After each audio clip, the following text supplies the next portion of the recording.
सो देखो बच्चों, पिछले टर्न पे हम लोगों ने रिएक्टर्स में कुछ चीज़ें कर ली थी। जैसे पिछले लेक्चर में रिएक्टर में क्या क्या हो गया है।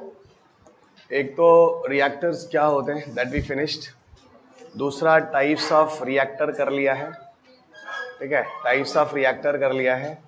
इसमें आप लोगों ने दो रिएक्टर देखा था, एक देखा था PHWR, ठीक है, एक देखा था PHWR और दूसरा देखा था it was a breeder reactor, ठीक है, ब्रीडर रिएक्टर। और ब्रीडर रिएक्टर में दो तरह का देखा था, एक FBR और एक TBR, ठीक है, एक FBR और एक TBR।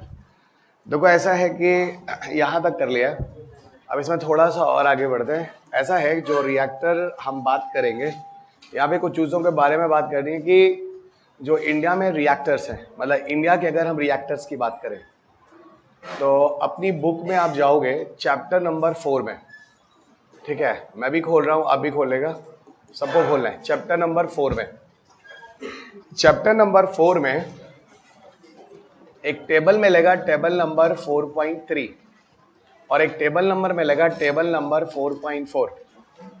क्लास के साथ बुक सबको चाहिए, ठीक है, नहीं तो कोई मतलब नहीं है। 4.3 और 4.4। 4.3 में आपको मिलेगा वर्किंग रिएक्टर ऑफ इंडिया। क्या मिलेगा? Working reactor of India. देखो वर्किंग रिएक्टर का मतलब ये हो गया, आज जो रिएक्टर हमारे देश में लगा है और जिसकी मदद से 3% पावर जनरेशन पूरे भारत में चल रहा है। भारत में लगभग कितना पावर जनरेशन न्यूक्लियर एनर्जी से हो रहा है? लगभग 3% के आसपास मान लो। तो जो इंडिया में 3% जो पावर जनरेशन हो रहा है ना, वो इन्हीं रिएक्टर्स की मदद से हो रहा है, जो रिएक्टर अभी वर्किंग रिएक्टर्स हैं। और भारत में जो फ्यूचर टारगेट है, ठीक है, जो हम फ्यूचर रिएक्टर्स बोल सकते हैं, जो भविष्य में लगने वाला है, वो टेबल नंबर 4.4 पर है। तो एक है टेबल नंबर 4.3 और एक है टेबल नंबर 4.4। टेबल नंबर 4.3 में जो दिख रहा है, ठीक है, उसमें देखो वर्किंग रिएक्टर में आपको कुल 7 रिएक्टर दिख रहे हैं। दिख रहे हैं? टोटल कितने रिएक्टर हैं? 7 रिएक्टर हैं। और उन 7 रिएक्टर्स के जो नाम हैं, जैसे पहला है तारापुर, ठीक है ना, ये है महाराष्ट्र में। दूसरा है कैगा जो कि कर्नाटका में है। तीसरा कारकरापार जो गुजरात में है। चौथा कल्पक्कम जो तमिलनाडु में है। पांचवा नरोरा जो उत्तर प्रदेश में है। छठवां रावत भाटा जो राजस्थान में है। और सातवां कोडनकुलम जो कि तमिलनाडु में है। अब यही 7 रिएक्टर हैं। किसी जमाने में 2011 के पहले जब ओल्ड पैटर्न हुआ करता था यूपीएससी का, उस समय ये रिएक्टर्स और उसके लोकेशन पूछे जाते थे। लेकिन अगर हम ये नए पैटर्न 13 साल से बात करें तो लोकेशन यूपीएससी के पेपर में एक भी नहीं पूछा गया है। लेकिन फिर भी मैंने एक बार बता दिया कि ये क्वेश्चंस हैं, जो ये क्वेश्चन भी किसी जमाने में हुआ करते थे। उसके बाद अगला है टेबल नंबर 4.4। टेबल नंबर 4.4 बता रहा है कि फ्यूचर रिएक्टर्स कौन कौन से हैं जो भविष्य में भारत के यहाँ लगने वाले हैं। और सुनो, फ्यूचर रिएक्टर्स इसलिए जरूरी है, अगर फ्यूचर रिएक्टर्स नहीं लगाओगे तो भविष्य में भारत में न्यूक्लियर एनर्जी को और ज्यादा हम लोग प्रमोट कैसे कर पाएंगे? बात में आ रही कि नहीं आ रही? हम लोग फ्यूचर में इसको और ज्यादा प्रमोट कैसे कर पाएंगे, इसलिए फ्यूचर रिएक्टर्स की भी एक लिस्ट है जो दी हुई है। टेबल नंबर 4.4 मैं पढ़ रहा हूं, हर कोई सुनिएगा। कुडनकुलम तमिलनाडु। अब आप बोलोगे सर कुडनकुलम तो वर्किंग रिएक्टर भी है और कुडनकुलम फ्यूचर रिएक्टर भी। हाँ है ना। कुडनकुलम में कैपेसिटी ज्यादा है, कुछ कैपेसिटी स्टार्ट हो चुका है और कुछ कैपेसिटी आगे भविष्य में होगा। तो एक वर्किंग भी हो गया और फ्यूचर भी हो गया, ठीक है। जैतापुर महाराष्ट्र है। मिथिविर्दी या छाया मिथिविर्दी जो गुजरात लिखा हुआ है। कुवाडा जो कि आंध्र प्रदेश लिखा हुआ है। हरिपुर जो कि वेस्ट बंगाल है। कुम्हारिया गोरखपुर, ये एक ब्लॉक है गोरखपुर, न कि उत्तर प्रदेश वाला, ये हरियाणा वाला है। बारगी छुटका मध्य प्रदेश में है जो बन रहा है। इसके अलावा मारकंडी पति सोनापुर उड़ीसा में बन रहा है। भीमपुर मध्य प्रदेश एक और मध्य प्रदेश में है। मद्रास जो है तमिलनाडु, और माही बांसवाड़ा जो है वो कि राजस्थान में, ठीक है। और ये सारे के सारे लोकेशंस जो हैं आपकी बुक में कोशिश की गई है दिखाने की, ठीक है। और ये बताया जा रहा है कि लगभग 12 ऐसे रिएक्टर्स हैं कुल मिलाकर इन 7 जगहों पर जो कार्य कर रहे हैं और जिसकी मदद से लगभग 2 से 3% पावर जनरेशन इंडिया में न्यूक्लियर एनर्जी से हो रहा है, ठीक है। तो ये सारा डेटा थोड़ा सा याद रखिएगा। अब इसी में आपको लिया चलता हूं कुछ ऐसे रिएक्टर्स, कुछ ऐसी जगहें जहां को लेकर कुछ इश्यूज होते रहते हैं अक्सर, या अब नहीं है पहले हुए हैं लेकिन फिर भी इंपॉर्टेंट है आज भी आपके लिए। उसमें से एक रिएक्टर है जैसा जिसका नाम है जैतापुर, ये फ्यूचर वाला रिएक्टर है, Jaitapur nuclear power plant. Jaitapur nuclear power plant के साथ क्या इंटरेस्टिंग इंफॉर्मेशन है सुनना बच्चों। Jaitapur nuclear power plant world का सबसे बड़ा न्यूक्लियर पावर प्लांट होने वाला है, और दुनिया का सबसे बड़ा न्यूक्लियर पावर प्लांट किस जगह पे बनने जा रहा है, भारत में, इसलिए ये बहुत ही इंपॉर्टेंट रहेगा। ठीक है, ये world's largest nuclear power plant, इसको हम बोलेंगे world's largest nuclear power plant. और ये जो world's largest nuclear power plant है ये किस बेसिस पर है, on the basis of power generation, यानी इसकी इलेक्ट्रिसिटी जनरेशन करने की क्षमता होगी, है ना, on basis of power generation. इसकी जो इलेक्ट्रिसिटी जनरेशन करने की क्षमता होगी वो सबसे ज्यादा होगी पूरी दुनिया में। टोटल जो अभी बताया जा रहा है वो लगभग 9900 मेगावाट की बात हो रही है, यानी 9.9 गीगावाट। ठीक है, ये जब चलना शुरू होगा उस समय दुनिया का सबसे बड़ा न्यूक्लियर पावर प्लांट होगा, पावर जनरेशन जहां पर हम कर रहे होंगे। इंटरेस्टिंग है, बात समझ में आ रही है। ठीक है, तो ये दुनिया का सबसे बड़ा बनने वाला है, और दुनिया का जो सबसे बड़ा न्यूक्लियर पावर प्लांट हमारे इंडिया में बनने वाला है, इसमें France is helping to India. कौन सी कंट्री भारत की हेल्प कर रही है, फ्रांस। और फ्रांस की एक कंपनी है जिसका नाम है अरीवा कंपनी। तो फ्रांस की अरीवा कंपनी इस न्यूक्लियर रिएक्टर के बनने में भारत की मदद कर रही है। ठीक है, तो ये कुछ पॉइंट्स हैं जो आपको जैतापुर के बारे में जानना होगा। एक चीज और बता दूं, जैतापुर में टोटल जो पावर जनरेशन होगा वो होगा 9900 मेगावाट। और ये जो 9900 मेगावाट जो होगा, यहाँ पर एक ही जगह पर टोटल 6 रिएक्टर्स लगाए जाएंगे। ठीक है, तो how many reactor will installed in one place, answer है 6, और 6 को मिलाकर इसकी जो टोटल कैपेसिटी होगी वो कितनी होगी, 9900 मेगावाट। तो ये थोड़ा सा ध्यान रखना, it is very very important topic for your paper. ये सारे इंफॉर्मेशन बुक में जैतापुर न्यूक्लियर पावर प्लांट के केस में लिखे गए हैं, है ना। आज तो नहीं, लेकिन किसी जमाने में जैतापुर को लेकर कुछ विवाद होता था, कुछ प्रोटेस्ट होता था, और प्रोटेस्ट होने के पीछे जैतापुर को लेकर ये इशू हुआ करता था कि जैतापुर जो है वो असल में वेस्टर्न घाट में आता है। जैतापुर महाराष्ट्र है, और ये महाराष्ट्र वाला एरिया जो है वो वेस्टर्न घाट में आता है। और वेस्टर्न घाट जो है एक हॉटस्पॉट एरिया है। क्या है, एक हॉटस्पॉट एरिया है। हॉटस्पॉट एरिया आपको इन्वायरमेंट में समझ में आएगा, अभी के लिए इतना समझ लो, हॉटस्पॉट थोड़े सेंसिटिव एरियाज होते हैं, यहाँ क्रिटिकली एंडेंजर्ड स्पीसीज होते हैं, यहाँ एंडेमिक स्पीसीज होते हैं, यानी यहाँ ऐसी स्पीसीज भी होते हैं जो दुनिया में कहीं और नहीं मिलते हैं। अगर आप इन एरिया को डिस्टर्ब करते हैं तो दुनिया में उस तरह के एनिमल प्लांट्स होंगे वो खत्म हो जाएंगे। तो यहाँ पर लोगों ने प्रोटेस्ट किया कि भाई देखो, हम नेचर के साथ खिलवाड़ कर रहे हैं, बायोडाइवर्सिटी के साथ खिलवाड़ कर रहे हैं। तो यह यहाँ पे कंसेप्ट जो कि वेस्टर्न घाट का है। फिलहाल ये सारी चीज़ें रिजॉल्व हो गई और ये हमारा न्यूक्लियर पावर प्लांट बन रहा है, और जब ये चलना शुरू होगा भविष्य में तो दुनिया का सबसे बड़ा न्यूक्लियर पावर प्लांट माना जाएगा। एक बात और बता दूं, देखो इंडिया में हमेशा इंफ्रास्ट्रक्चर बन ही रहा है। यहाँ बिल्डिंगें बनाई ही जाती हैं, ब्रिजेस बनाई ही जाती हैं कि वो जल्दी से टूट जाएं, ताकि दोबारा सरकार उसको रिलीज करे, फिर फंड उंड कुछ निकाले, और फिर IAS ऑफिसर्स और जो यहाँ के नेता लोग हैं फिर कुछ पैसे बना ले। ठीक है ना, तो ये सारा का सारा मैं बता रहा हूँ। वैसे फिलहाल इन रिएक्टर्स को बनने में बहुत सारा समय लगता है, इसका मतलब ये नहीं है कि इसकी हमें मतलब आज हमने रिएक्टर ले लिया कल बन जाएगा। मैं इसलिए कह रहा हूँ क्योंकि हमें इंफ्रास्ट्रक्चर तो हमेशा बनाना पड़ेगा, क्योंकि हमारे देश में इंफ्रास्ट्रक्चर हमेशा चाहिए। बोला ना, ब्रिज बनेगा टूटने के लिए, तो फिर ब्रिज बनने के लिए फिर इलेक्ट्रिसिटी चाहिए कि नहीं चाहिए, और इसीलिए हमें चाहिए इलेक्ट्रिसिटी। और इलेक्ट्रिसिटी जो है, कोयला वैला वाला टेंशन देख ही रहे हो, पोल्यूशन कर रहा है, इंटरनेशनल प्रेशर, इसको बंद करो। ठीक है, तो यहाँ पर जो बात हो रही है, न्यूक्लियर एनर्जी एक अच्छा वायबल ऑप्शन दिख रहा है, इसलिए भविष्य में हम लोग न्यूक्लियर एनर्जी को लेकर काम कर रहे हैं। और भविष्य को लेकर अभी मैं आपको न्यूक्लियर विजन बताऊंगा कि 2050 तक जो आज 3% इलेक्ट्रिसिटी न्यूक्लियर एनर्जी से बन रही है उसको 25% करने की बात कर रहे हैं। बात समझ में आ गई? ठीक है, और एक बात और, किसी जगह पे रिएक्टर बनाना आसान काम नहीं है, क्लास भी देना। ठीक है, आसान काम नहीं है। एक किसी जगह पे रिएक्टर बनने में 10-10, 15-15 साल और या कह लो उससे भी ज्यादा समय लगता है। बात में आ रही, किसी जगह पे रिएक्टर्स बनने में 10-10, 15-15 साल और उससे भी ज्यादा समय लगता है। तो जो चीजें तुम आज से 5 साल पहले डिसाइड किए होगे, अभी वो 10 साल बाद वो चीजें आएंगी, दिखेंगी भारत में। तो अभी इन चीजों पे काफी काम चल रहा है। और वैसे भी जब हम कोई न्यूक्लियर रिएक्टर लगाते हैं तो बहुत सारा सेफ्टी मैकेनिज्म भी रखते हैं, क्योंकि हमें भारत को चिरनोबल नहीं बनाना है। ये बात ही समझ में आता होगा कि भारत को क्या करना है, चिरनोबल नहीं बनाना है। जो हादसा हुआ है हर चीजें बहुत ही कंट्रोल तरीके से, हर चीजें बहुत मैनेज करनी है। ये था थोड़ा सा जैतापुर के बारे में। और एक बात और बता दूं जैतापुर के केस में, ठीक है, एक बात और ध्यान रखना जैतापुर के केस में, ठीक है, फाइन। जैतापुर को जो हॉटस्पॉट वाला एरिया है, हॉटस्पॉट जो होता है एक इंटरनेशनल बॉडी है जो डिसाइड करता है किसी पर्टिकुलर एरिया को हॉटस्पॉट, जिसको हम कहते हैं सीआई। सीआई का पूरा नाम है कंजर्वेशन इंटरनेशनल। ये इन्वायरमेंट में आता है। कंजर्वेशन इंटरनेशनल एक ऐसा एनजीओ है जो दुनिया में किसी एरिया को हॉटस्पॉट डिसाइड करता है।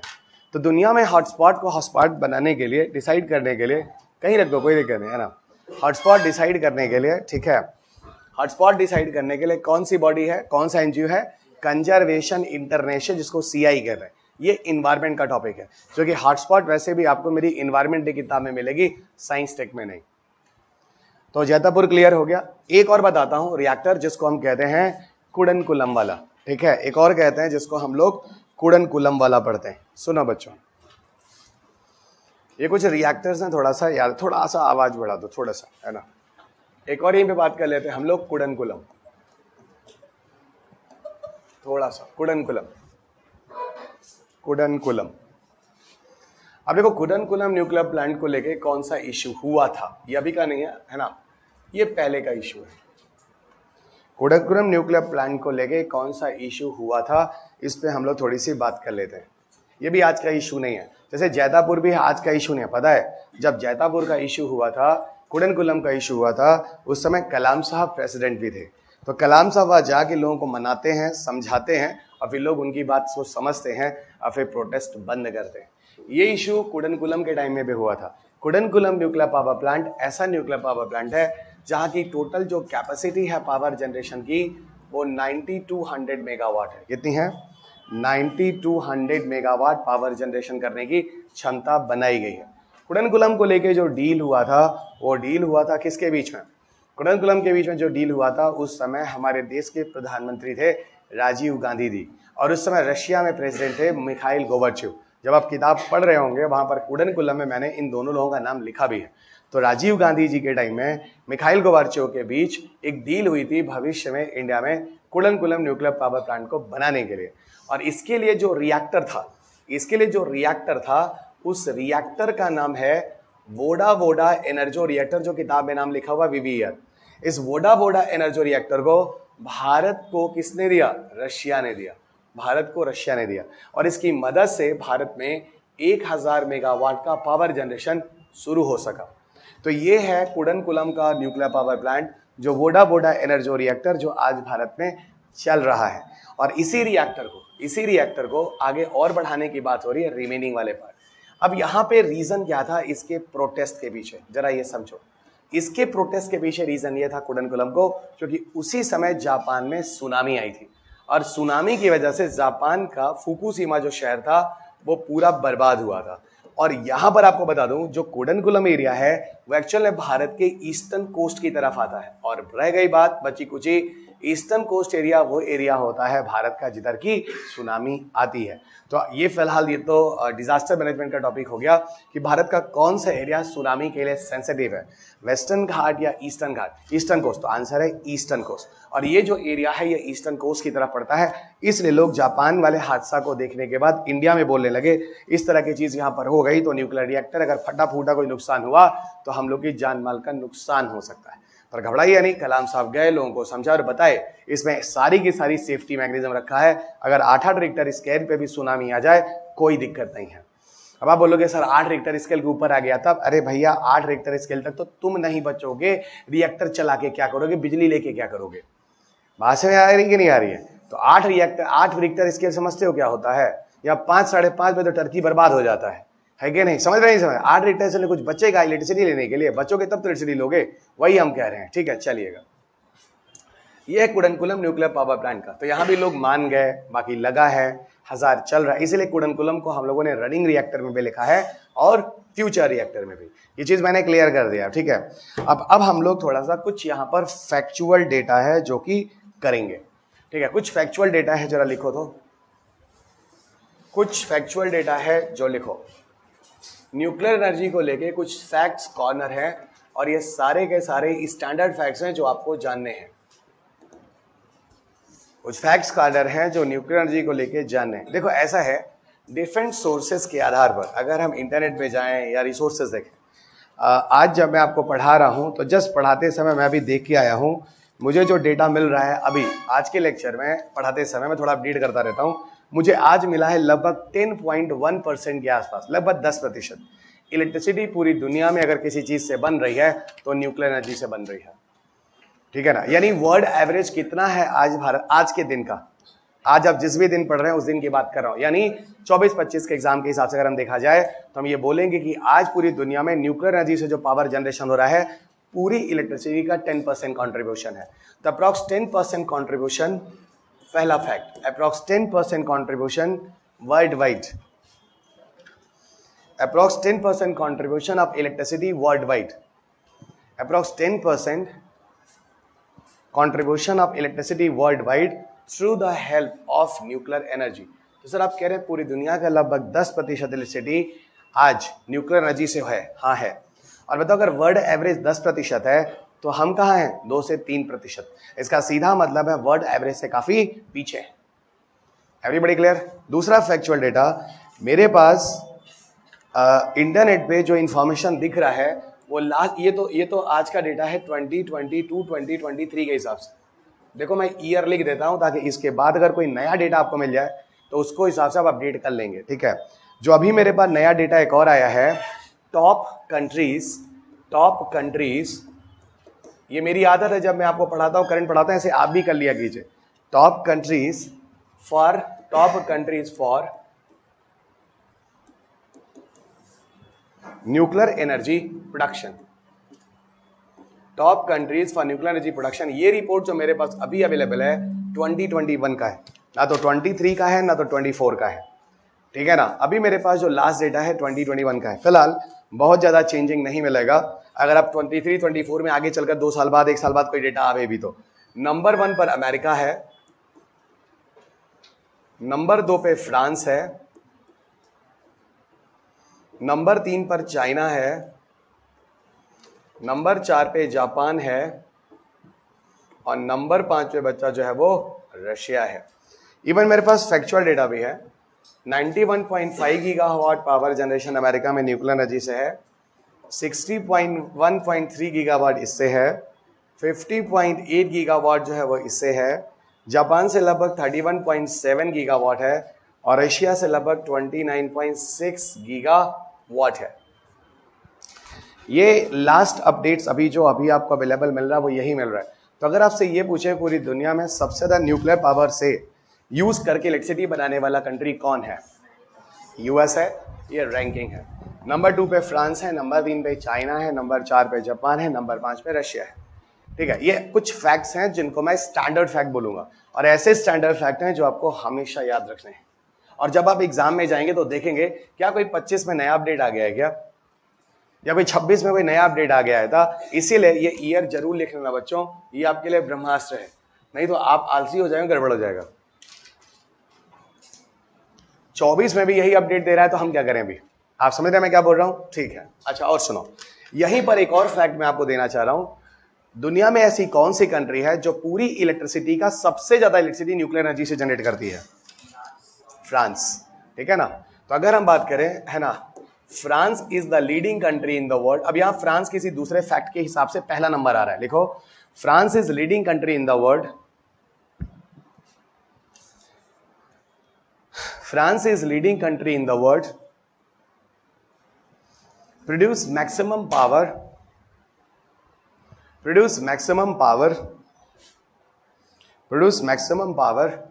Through the help of nuclear energy, produce maximum power through the help of nuclear energy in overall production। और क्लियर हो जाएगा, in overall production। तो पूरी ओवरऑल प्रोडक्शन में जो एनर्जी या इलेक्ट्रिसिटी फ्रांस बनाता है उसमें सबसे ज्यादा इलेक्ट्रिसिटी फ्रांस होता है वो न्यूक्लियर एनर्जी से बनाता है।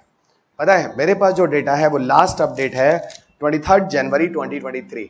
सो लास्ट अपडेट जो है वो है 23 जनवरी 2023 और परसेंटेज लिखा हुआ लगभग 68%, लगभग 68%। ये लास्ट अपडेट है, लगभग 68%। ओके, तो लगभग 68%, ये चीज थोड़ा सा ध्यान रखना।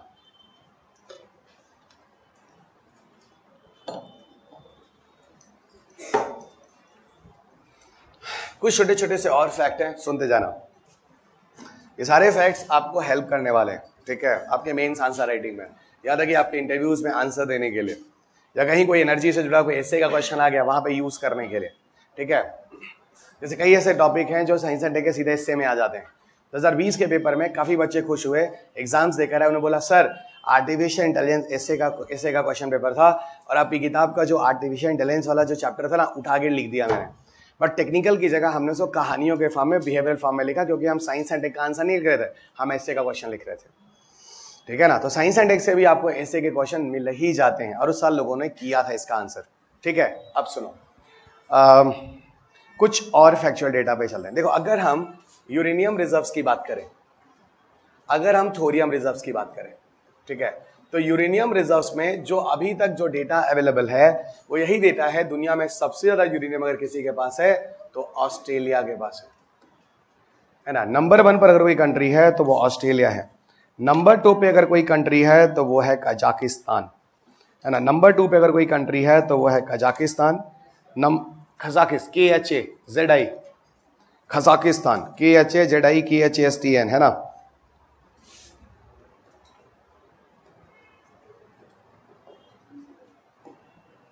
नंबर 2 पे है कजाकिस्तान और नंबर 3 पे है कनाडा।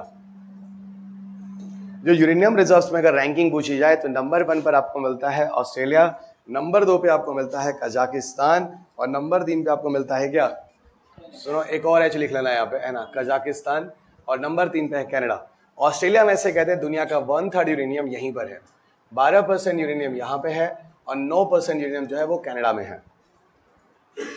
सो दुनिया का 1/3 यूरेनियम जो है वो कहाँ है, दुनिया का 1/3 यूरेनियम ऑस्ट्रेलिया में है, 12% कजाकिस्तान में है और लगभग 9% जो है वो कनाडा में है। ये लेकिन जानते हो दुनिया में सबसे ज्यादा यूरेनियम को एक्सपोर्ट करने वाला कोई कंट्री है जो बेचता है, वो कजाकिस्तान बेचता है, ठीक है, कजाकिस्तान बेचता है। अब वहीं पर अगर हम थोरियम रिजर्व्स की बात कर लें, ठीक है, तो थोरियम रिजर्व में सबको पता है सबसे ज्यादा हमारा भारत है, ठीक है। भारत में लगभग 21% जो है वो भारत है। नंबर 2 पे जाओगे तो यहाँ पर भी ऑस्ट्रेलिया है। जनरली सोचो ऑस्ट्रेलिया कितना लकी है, 19% आपको ऑस्ट्रेलिया मिल जाता है, 19% आपको ऑस्ट्रेलिया मिल जाता है। ओके, 19% आपको ऑस्ट्रेलिया मिलता है। तो यहाँ पे हम लोग आ जाते हैं नंबर 2 पे, मतलब नंबर 1 पे। नंबर 3 पे है यूएस और नंबर 4 पे आता है बच्चों टर्की। यूएस और टर्की, यूएस का है जो मेरे पास डेटा है वो बता रहा है अराउंड 13%, और टर्की बता रहा है अराउंड 11%। Okay, around 11%। ये सब स्टैंडर्ड फैक्ट है। एक चीज और है जो मैंने अक्सर देखा है जो बच्चे गलत आंसर देते हैं। मैंने ये पूछा, ये बताओ भारत में अगर हम बात करें, इंडिया में, है ना, इंडिया जो कि नंबर 1 है ना, इंडिया में अगर हम बात करें, इंडिया में अगर स्टेट वाइज अगर हम डिस्ट्रीब्यूशन की बात करें, स्टेट वाइज अगर हम डिस्ट्रीब्यूशन किस स्टेट में सबसे ज्यादा है, ठीक है, तो आप मुझे पता नहीं क्यों हमेशा केरला बोलते हैं। आंध्र प्रदेश है जो नंबर 1 है। आंध्र प्रदेश दैट स्टेट जहां पे थोरियम रिजर्व सबसे ज्यादा है, करीब 31% थोरियम रिजर्व यहीं पर होता है पूरे भारत का। नंबर 2 पे आता है बच्चा तमिलनाडु, नंबर 2 पे आता है तमिलनाडु जहां का 21% है, ठीक है, 21% है। नंबर 3 पर आता है ओडिशा, नंबर 3 पर आता है ओडिशा, है ना, ओडिशा नहीं ओडिशा, है ना, ओडिशा है तुम्हारा 20% और नंबर 4 पे है केरला। बस इससे ज्यादा मैं नहीं बताऊंगा। और नंबर 4 पे है केरला। बताओ जो केरला आप नंबर 1 बोलते थे वो ये, और इसमें है 19%। ये रिपोर्ट है जो भारत सरकार की तरफ से प्रेस रिलीज है। तो भारत सरकार के प्रेस रिलीज के हिसाब से केरला नंबर 4 है जो आप नंबर 1 बोलते हैं। ये सारे फैक्ट्स आपको याद रखने हैं, ठीक है, और मैं कहीं और से नहीं लिखा रहा, आपकी बुक से ही लिखा रहा हूँ। सारा कुछ आपकी बुक में ही है, पूरी अपडेटेड बुक आप लोगों को है जो इस समय अवेलेबल है। अच्छा, अभी इसमें 1-2 चीजें और पढ़ते हैं। क्लियर है सारी चीजें, ठीक है।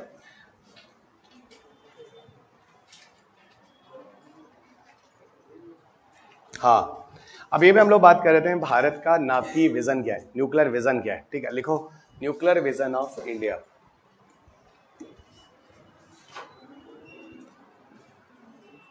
एक बार हम लोग बात करेंगे न्यूक्लियर विजन ऑफ इंडिया।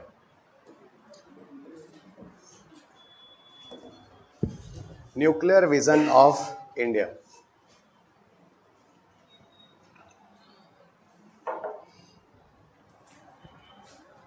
देखो फिलहाल न्यूक्लियर विजन में थोड़ा पीछे से उठाऊंगा, बताता हूं। पहला न्यूक्लियर विजन में 2020 से उठाऊंगा। भारत का टारगेट था 2020 तक करीब करीब 20,000 मेगावाट पावर जनरेशन हम लोग इंडिया में न्यूक्लियर एनर्जी से शुरू कर देंगे। कितना? 20,000 megawatt power generation nuclear energy से शुरू कर देंगे। बाद में टारगेट आया भाई न्यूक्लियर विजन 2032 का। इसने बोला कि भाई ऐसा है 63,000 मेगावाट पावर जनरेशन इंडिया में न्यूक्लियर एनर्जी से शुरू कर देंगे। देखना टारगेट देखना। और अभी कितना है प्रेजेंट वैल्यू जो है न्यूक्लियर एनर्जी की, वो कितना है? Present value 3% of whole electricity है। आज पूरे भारत में कहीं कहीं 2%, कहीं 3 होता है, इसलिए परेशान मत होना। प्रेजेंट जो वैल्यू है वो 2 से 3% ऑफ होल इलेक्ट्रिसिटी आज पूरे भारत में जो होती है वो न्यूक्लियर एनर्जी से होती है। ठीक है, और जो न्यूक्लियर विजन 2050 बनाया गया, इसमें साफ साफ बोला गया कि भाई देखो इस 3% को, 2% को हम लोग 25% ऑफ होल इलेक्ट्रिसिटी करने वाले हैं। कितना करने वाले हैं? 25% ऑफ होल इलेक्ट्रिसिटी करने वाले हैं। ठीक है, तो ये 25% ऑफ होल इलेक्ट्रिसिटी जो है वो क्या है, सुनना जरा। ठीक है, अब जैसे मान लो उस समय कितना होगा 25%, आई डोंट नो, वो तो 2050 में देखा जाएगा ना। 2050 में जितनी भी इलेक्ट्रिसिटी होगी उस समय, उसकी 25% इलेक्ट्रिसिटी जो होगी वो किससे बन रही होगी? यूरेनियम से बन रही होगी, थोरियम से बन रही होगी, प्लूटोनियम से बन रही होगी, इनसे बन रही होगी। ठीक है, अब इसी में मैं आपको एक विजन और इंट्रोड्यूस करता हूं। ठीक है, क्योंकि यहीं पर समझाना ज्यादा जरूरी है, जिसको हम कहते हैं थोरियम विजन ऑफ इंडिया। इसको हम क्या कहते हैं? Thorium vision of India. ये चीज ध्यान रखना, इसको हम कहते हैं थोरियम विजन ऑफ इंडिया। इसको हम कहते हैं थोरियम विजन ऑफ इंडिया। इसका मतलब पूरे न्यूक्लियर एनर्जी में भारत ने स्पेशली थोरियम को लेके भी विजन बना रखा है।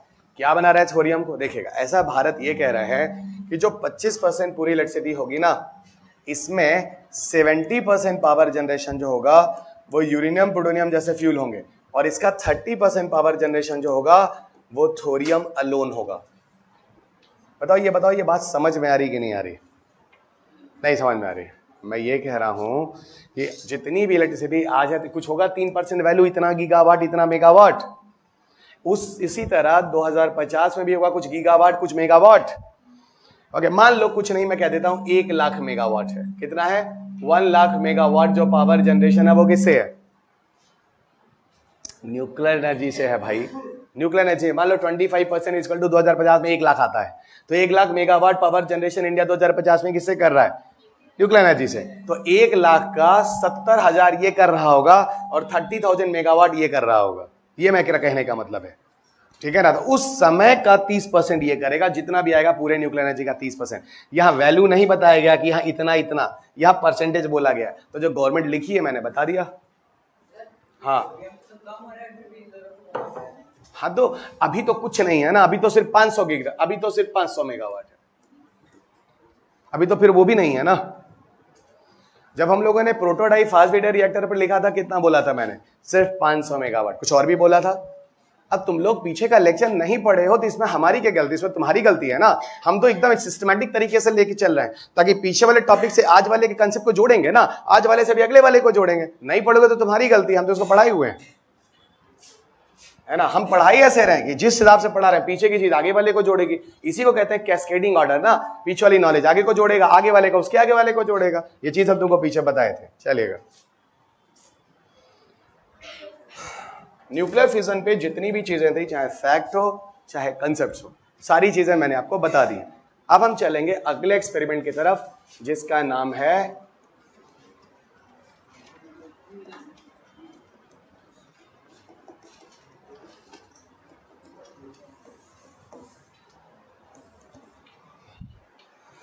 Nuclear fusion experiment.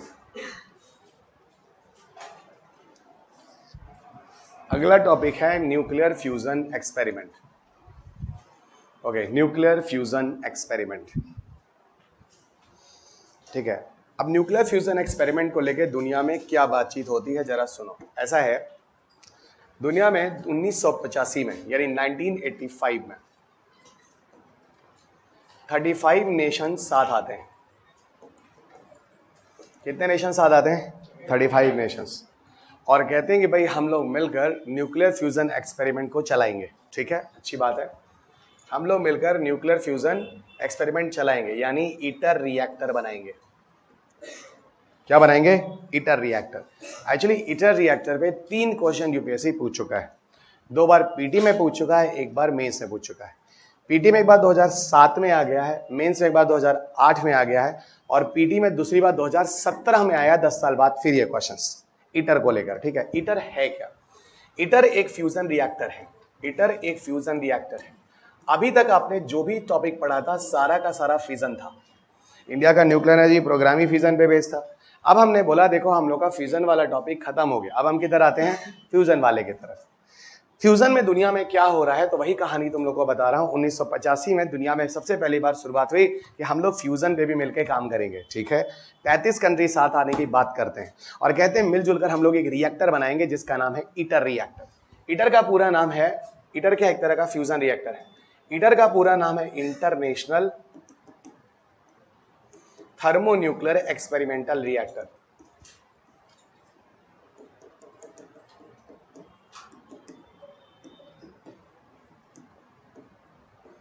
इसका पूरा नाम है इंटरनेशनल थर्मोन्यूक्लियर एक्सपेरिमेंटल रिएक्टर। किसका नाम? ईटर का। इस रिएक्टर को बनाने की बात होती है। फिलहाल चीजें बहुत फाइनलाइज नहीं होती हैं। ठीक है, पैसे को लेकर कैसे काम होगा, क्या क्या करेगा, जहां पर चीजें फाइनलाइज नहीं होती, लेकिन इतना जरूर है कि सुबुगाहट जो होती है, शुरुआत जो होती है कि हम लोग न्यूक्लियर फ्यूजन पे भी काम करें, इसके डिस्कशन जारी हो जाते हैं, शुरू हो जाते हैं। और सुनो, ये चीज अगर सफल हो गए ना तो बहुत फायदा होने वाला है।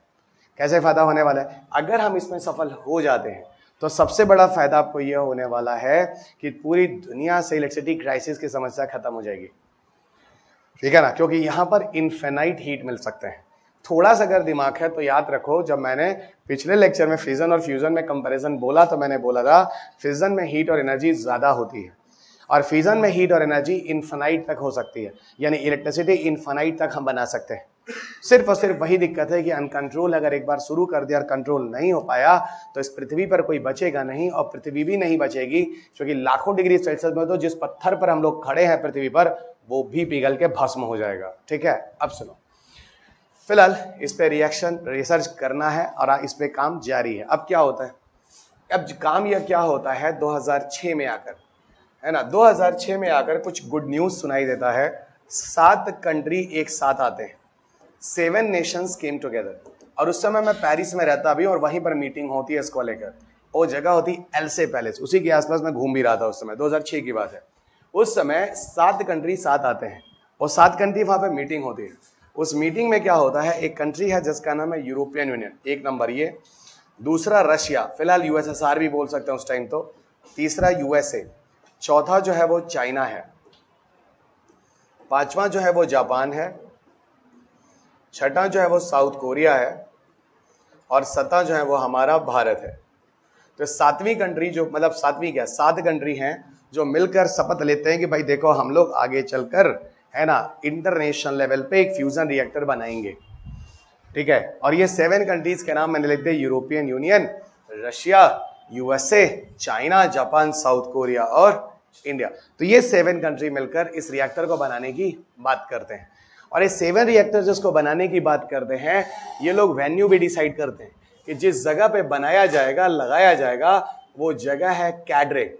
कैड्रेक वो जगह है जो कि साउथ फ्रांस में आता है, और यहां पर हम लोग इस रिएक्टर को बनाएंगे और इस रिएक्टर को यहां पर चलाएंगे, और छोटे लेवल पर इस रिएक्शन को कराकर हम लोग इसको सफल बनाने की कोशिश करेंगे। और यह भी बोला गया इस जगह पर जो रिएक्टर सेटअप होगा वहां पे भी हम लोग लगभग 500 मेगावाट एनर्जी जनरेशन को कंट्रोल तरीके से बनाने की कोशिश करेंगे, क्योंकि न्यूक्लियर फ्यूजन एक अनकंट्रोल रिएक्शन है और ये सब कुछ खत्म कर सकता है, कुछ भी नहीं छोड़ेगा। ठीक है ना, अब यहां पर 7 कंट्री मिलकर काम कर रहे हैं। ठीक है, अब बात ये हो गई, यहां पर एक्चुअल में जो काम होना है वो कुछ इस तरीके से होना है। ये जो सारे कंट्रीज मैंने लिखे हैं ना, ये सब अपने अपने कंट्री में कुछ ना कुछ चीजें बनाएंगे। ये सब अपने अपने कंट्री में कुछ ना कुछ चीजें बनाएंगे और ये सारी चीजें ले जाकर हम लोग बाद में इसके अंदर असेंबल कर देंगे। कहाँ? इस एरिया में। और तब जाके रिसर्च शुरू होगा। सुनने में आ रहा है इस रिसर्च को शुरू होने में बहुत समय लगने वाला है। कुछ लोग यहां तक कहते हैं कि 2035 तक जाकर ये रिसर्च शुरू होगा। फिलहाल देखते हैं, हम लोग सिर्फ दुआ ही कर सकते हैं, प्रे ही कर सकते हैं, भगवान इस तरह की चीजें सफल करो, ग्रीन हाउस गैसेज और ऐसी चीजें हैं सब खत्म हो जाएंगी। अल्टीमेटली पूरी दुनिया को हम लोग ग्रीन हाउस गैस से छुटकारा दिला पाएंगे। क्यों? अगर इस तरह के ऑप्शंस हो गए तो कोयले जैसे ऑप्शंस तो खत्म हो जाएंगे ना। आपने यूएनएफसीसी नहीं पढ़ी है। यूएनएफसीसी का जब आप कोप 26 पढ़ेंगे ग्लासगो कन्वेंशन में, वहां पे भारत को लताड़ा भी गया है। ठीक है, हमारे प्रधानमंत्री जाकर बोल कर आए हैं कि हम लोग 2030 तक लगभग 50% पावर जनरेशन रिन्यूएबल एनर्जी से करेंगे। ठीक है, हमारे प्रधानमंत्री ये बोल कर आए हैं कि लगभग 500 megawatt power generation, 500 gigawatt power generation हम लोग 2030 तक रिन्यूएबल एनर्जी से करेंगे। लेकिन यहां पर एक चीज और बोली गई, यहां बोला गया दुनिया वालों तुम लोग ऐसा करो, पूरी दुनिया से कोल को खत्म करो। तो भारत कह रहा है देखो हम कोल को फेज आउट नहीं करेंगे। फेज आउट का मतलब होता है पूरी तरह से बंद करना। उसने बोला कि हम इसको फेज डाउन करेंगे। फेज डाउन का मतलब होता है कि हम धीरे धीरे इसको कम करेंगे तब जाके वहां पहुंचेंगे। और आप लोग मुझे सडनली बोल रहे बंद कर दो, हम सडनली बंद नहीं कर सकते। तो सडनली बंद कर देंगे तो हमारे कंट्री में लोग भूखे मर जाएंगे। हम धीरे धीरे फेज डाउन करेंगे, फेज आउट नहीं। और इंटरनेशनल लेवल पे लोगों को क्या दबाव डाला जा रहा है? कोयला बंद कर दो पूरी तरह से, अब कुछ करना नहीं पार कर रहा है, सुनो हम पूरा नहीं कर पाएंगे, हाँ धीरे धीरे जरूर कर देंगे। इस तरह की चीजों को लेकर भारत को लताड़ा भी गया है। ग्लासगो कन्वेंशन में जहां पे मोदी जी ने पंचामित्र की बात की थी। अब ये पंचामित्र ये सारी चीजें आपके इन्वायरमेंट की आती है, इसलिए मैं बच के निकलता हूं। इन्वायरमेंट में देखा जाएगा, अभी क्यों इस बारे में बात करें। लेकिन ये चीजें इंटरडिसिप्लिनरी थी, जोड़नी थी, इसलिए मैंने जोड़ दिया। ठीक है ना। तो इस तरह की चीजें आएंगी तो कोयला 1 मिनट में पूरी दुनिया से खत्म हो जाएगा। और पूरी दुनिया में अगर जिस कंट्री में इलेक्ट्रिसिटी क्राइसिस है, सबकी समस्या दूर हो जाएगी, सब एंजॉय करेंगे। और इलेक्ट्रिसिटी हर किसी को चाहिए, चाहिए कि नहीं चाहिए? आपका मेट्रो हो, आपकी गाड़ियां हो, सब कुछ, आपका ईवी व्हीकल्स हो, सबको क्या चाहिए? इलेक्ट्रिसिटी तो चाहिए। नहीं how they will charge their own batteries also, how the metros are running with the help, how the trains are moving with the help. सब तो इलेक्ट्रिसिटी से चल रहा है, यहां तक कि ट्रेन्स भी। क्लियर? ठीक है, ये हो गया आपका कंसेप्ट। अब 1 मिनट इस पर सुनना। इन्हीं कड़ी में एक कड़ी और है। क्या है कड़ी? अच्छा, एक चीज और कहते हैं कि न्यूक्लियर फ्यूजन एक्सपेरिमेंट को कराने के लिए न्यूक्लियर फ्यूजन की जरूरत होती है। ठीक है, पहले न्यूक्लियर फ्यूजन कराओ, उसके बाद वहां पे न्यूक्लियर फ्यूजन होगा। असल में लोगों का कहना ये है, साइंस का कहना है कि न्यूक्लियर फ्यूजन कराने के बाद वहां पर इतनी हीट आ जाती है, उस हीट के बेस पर हम क्या करते हैं, न्यूक्लियर फ्यूजन में कराते हैं, जहां पर हाइड्रोजन आइसोटोप को फ्यूज कराते हैं। कहने का मतलब ये है, क्योंकि इस तरह के क्वेश्चन क्या पता कभी आते नहीं है, लेकिन कहीं गलती से आ गए तो।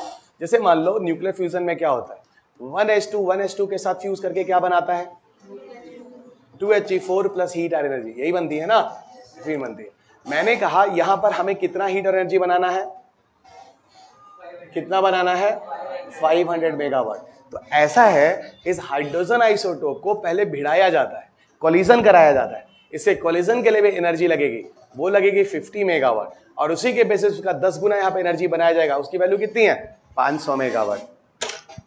ठीक है, और ये एनर्जी जो है, यानी रिएक्शन को शुरू करने के लिए एनर्जी चाहिए, और न्यूक्लियर फ्यूजन के रिएक्शन को शुरू करने की एनर्जी चाहिए वो बहुत ज्यादा होती है।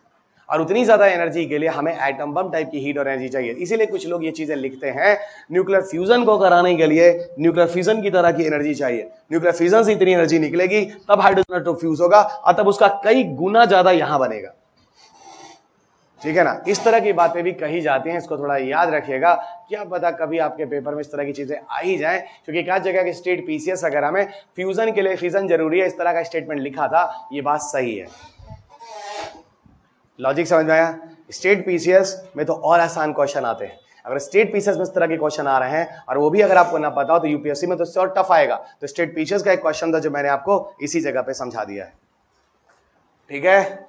अब जैसे मान लो कि गुरुजी लोग हैं गाँव में, क्या करते हैं, गाँव में कुछ मिलता तो है नहीं, तो गुरुजी क्या करते हैं, 2 बच्चों का सर पकड़ते हैं ऐसे, और एक इनपुट एनर्जी लगाते हैं, और इनपुट एनर्जी लगा के भिड़ा देते हैं। तो जब गुरुजी इनपुट एनर्जी लगा के जब 2 का सर भिड़ाते हैं, इसमें गुरुजी की एनर्जी लगती है कि नहीं लगती है?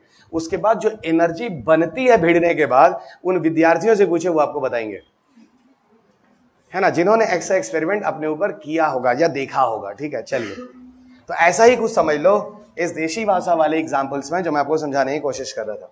अच्छा, इसी क्रम में एक चीज और सुनने में आया, क्या 2021 में एक न्यूज आया है ना, जिसपे मैंने 2021 में एक वीडियो भी बनाया था, आज से 3-4 साल पहले, है ना। उसमें ये न्यूज था, चाइना मेड एन आर्टिफिशियल सन।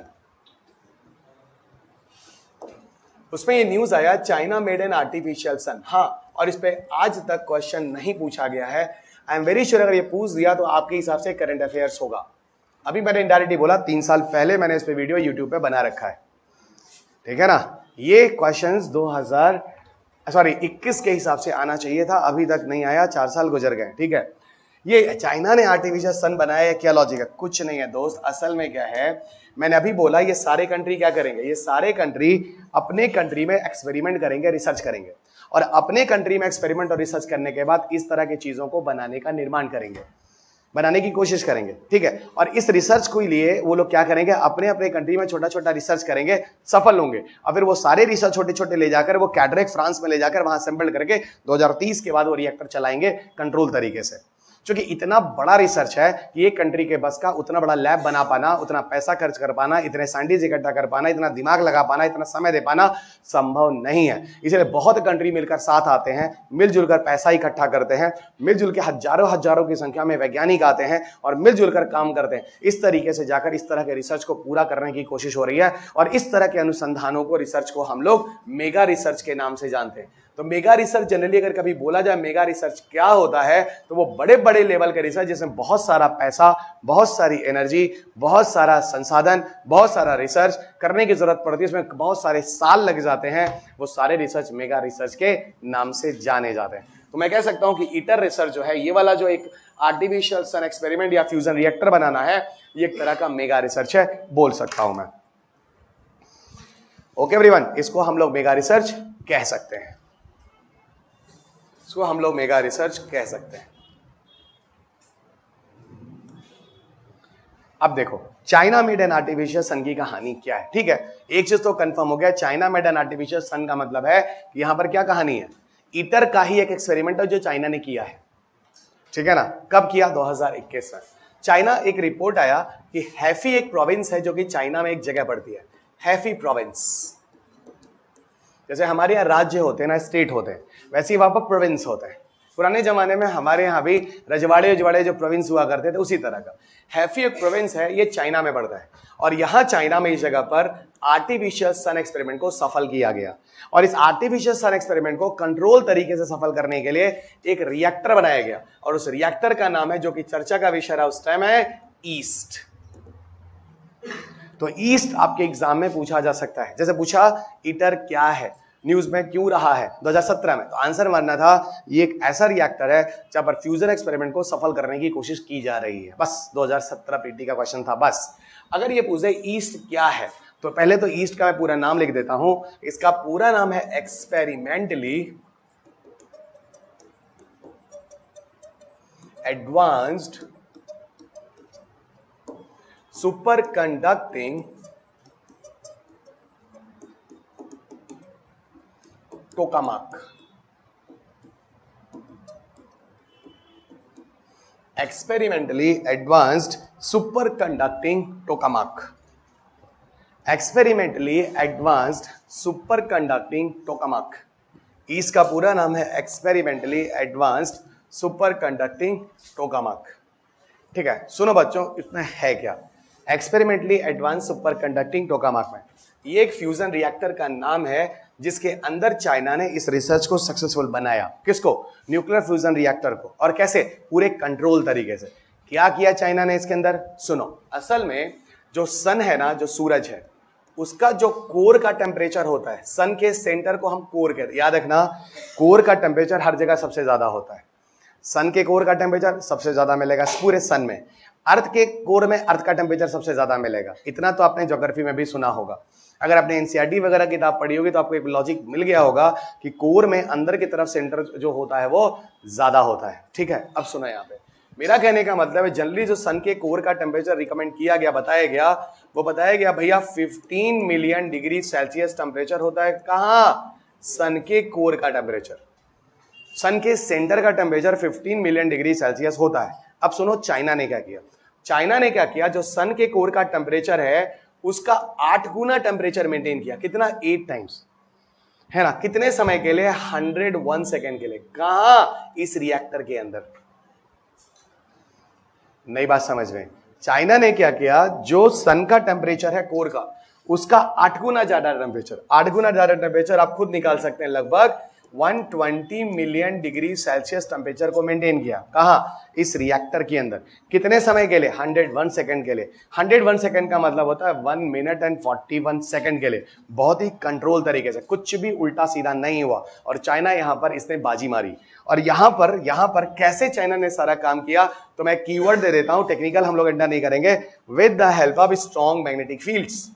कुछ स्ट्रॉन्ग मैग्नेटिक फील्ड चाइना ने मैनेज किया, स्ट्रॉन्ग मैग्नेटिक फील्ड को चाइना ने मेंटेन किया, और उसके बेसिस पर रिएक्शन दो कंट्रोल तरीके से, बताओ 121 मिलियन डिग्री सेल्सियस टेम्परेचर पहुंचाना, वो भी सन के टेम्परेचर का 8 गुना बढ़ाना, कितना खतरनाक था। लेकिन चाइना ने इसको सफल बनाया और इसको कंट्रोल किया with the help of certain magnetic field. और ये चाइना की वाहवाही और तारीफ पूरी दुनिया में हुई। और भारत के भी जो न्यूज़पेपर से उन लोगों ने भी छापा कि चाइना ने कृत्रिम सूर्य बना लिया है, आर्टिफिशियल सन बना लिया है।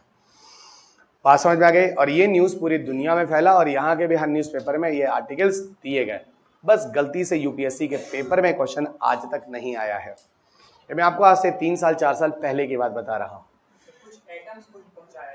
अब कैसे किया गया, क्या किया गया, कोई जरूरत नहीं है, बस ये जान लीजिए सफल हो गया है। हैफी जान लीजिए, टेम्परेचर जान लीजिए, 101 सेकंड डाल लीजिए, और एक लाइन और ज्यादा जान लीजिए, स्ट्रॉन्ग मैग्नेटिक फील्ड। वो तो मैं पढ़ाता ऐसा हो कि आपको इंटरेस्ट ज्यादा आ जाता है और ज्यादा जानने की कोशिश होती है। लेकिन मुझे पता है कि मैं यूपीएससी के लिए पढ़ा रहा हूं, तो ज्यादा इंटरेस्ट क्यों दिलाऊं, है कि नहीं? बनना तो आईएसए है ना, कौन सा जाके मास्टर बन के किसी आईआईटी में पढ़ाना है। चलिए, तो ये हो गया चाइना वाला कंसेप्ट जो मैंने आपको ऊपर से समझा दिया है। चलिए, जितना आपके पेपर के लिए चाहिए था उतना मैंने कर दिया।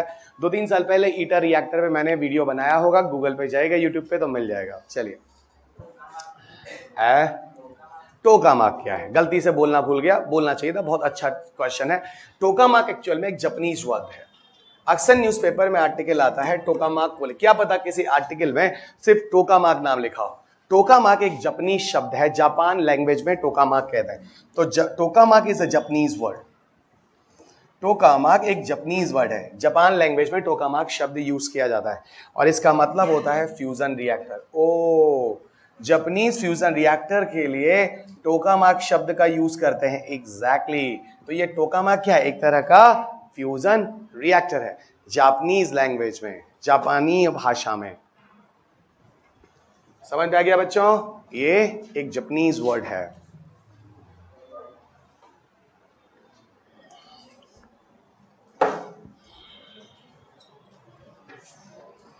अब सुनो, तो न्यूक्लियर फ्यूजन से क्या फायदा होने वाला है, समझ में आ गया?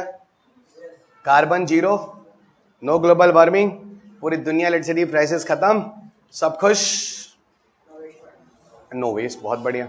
अच्छा, अब सुनो। अच्छा, कल मैंने आप लोगों को रीप्रोसेसिंग प्लांट के बारे में बताया था?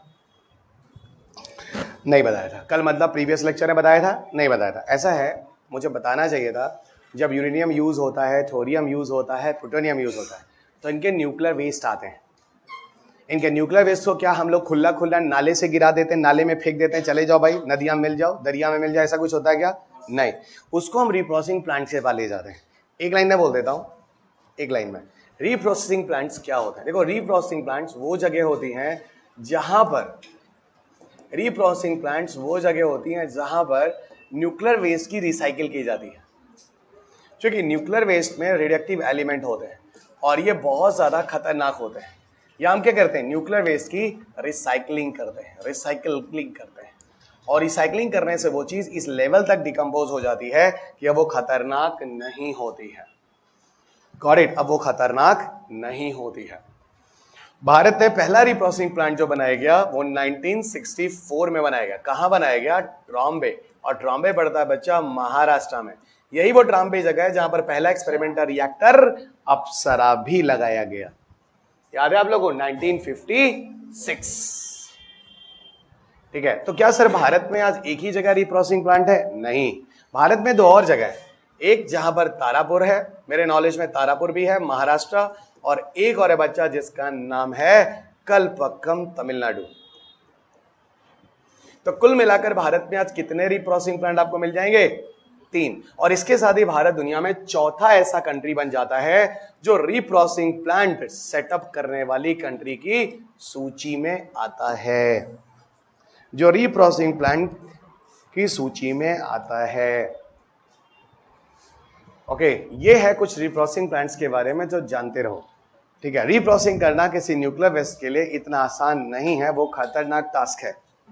ओके, वो एक खतरा भी है, but still India has achieve this technology reprocessing plant, जहां पर हम न्यूक्लियर वेस्ट की क्या करते हैं, रिसाइकिल करते हैं।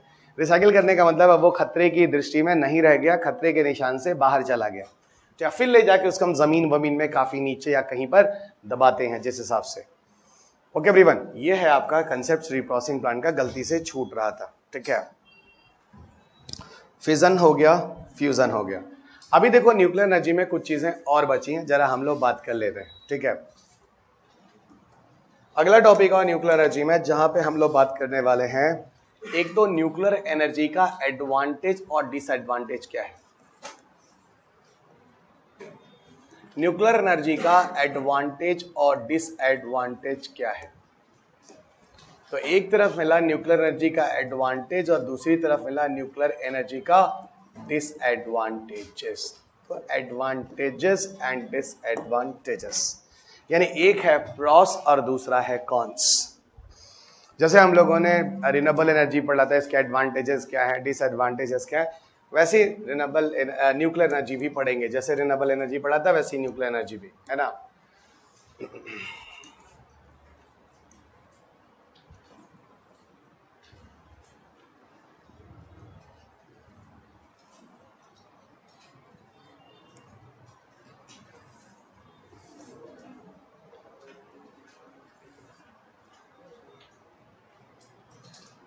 देखो ये सीधा प्रभु के दर्शन, है ना, आत्मा परमात्मा का मिलन।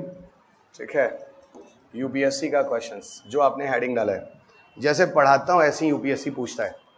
न्यूक्लियर एनर्जी के कौन से फैक्ट्स हैं और कौन से फियर्स हैं, तो ठीक है ना, कौन से एडवांटेज है और कौन से डिसएडवांटेज है, लिख दो। यही तो हेडिंग डाले हो ना, नहीं समझ में आई बात। जो हेडिंग डाले हो यही क्वेश्चन तो यूपीएससी 2018 के मेंस में था, वही मैं दिखा रहा था। आप जो पढ़ रहे हो अंधे में नहीं पढ़ रहे हो, उसका प्रमाण भी देता हूं मैं, ताकि खुद पे भरोसा करो। क्योंकि अगर मैं चीजें नहीं बताऊंगा आपको कभी समझ में नहीं आएगा आप क्या पढ़ रहे हैं। यूपीएससी में 99% लोग तो अंधेरे में तीर लगा रहे हैं ना, कम से कम मेरे सब्जेक्ट में तो एकदम आंख देखकर तीर लगाई है। आपको तो बाकी केस में वो आंखें नहीं पता है ना, हमारे में कम से कम आंख है सटीक, थोड़ा तिरछा मिर्छा जाएगा, लेकिन आंख के पसवे रहेगा ना। बाकी केस में तो आपने आंख ही नहीं देखा, आपको पता नहीं कि आप कहाँ जाएगा।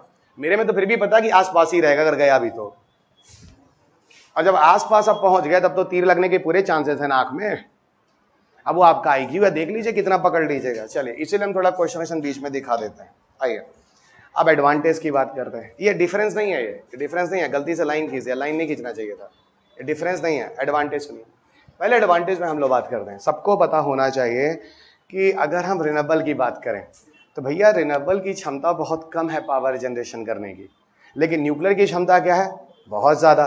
तो पहली बात होगी they have a high efficiency for power generation. They have very high efficiency. High क्यों लिखें, जब लिखी रहे तो और बढ़िया से लिखते हैं। They have very high efficiency for power generation, बहुत बढ़िया।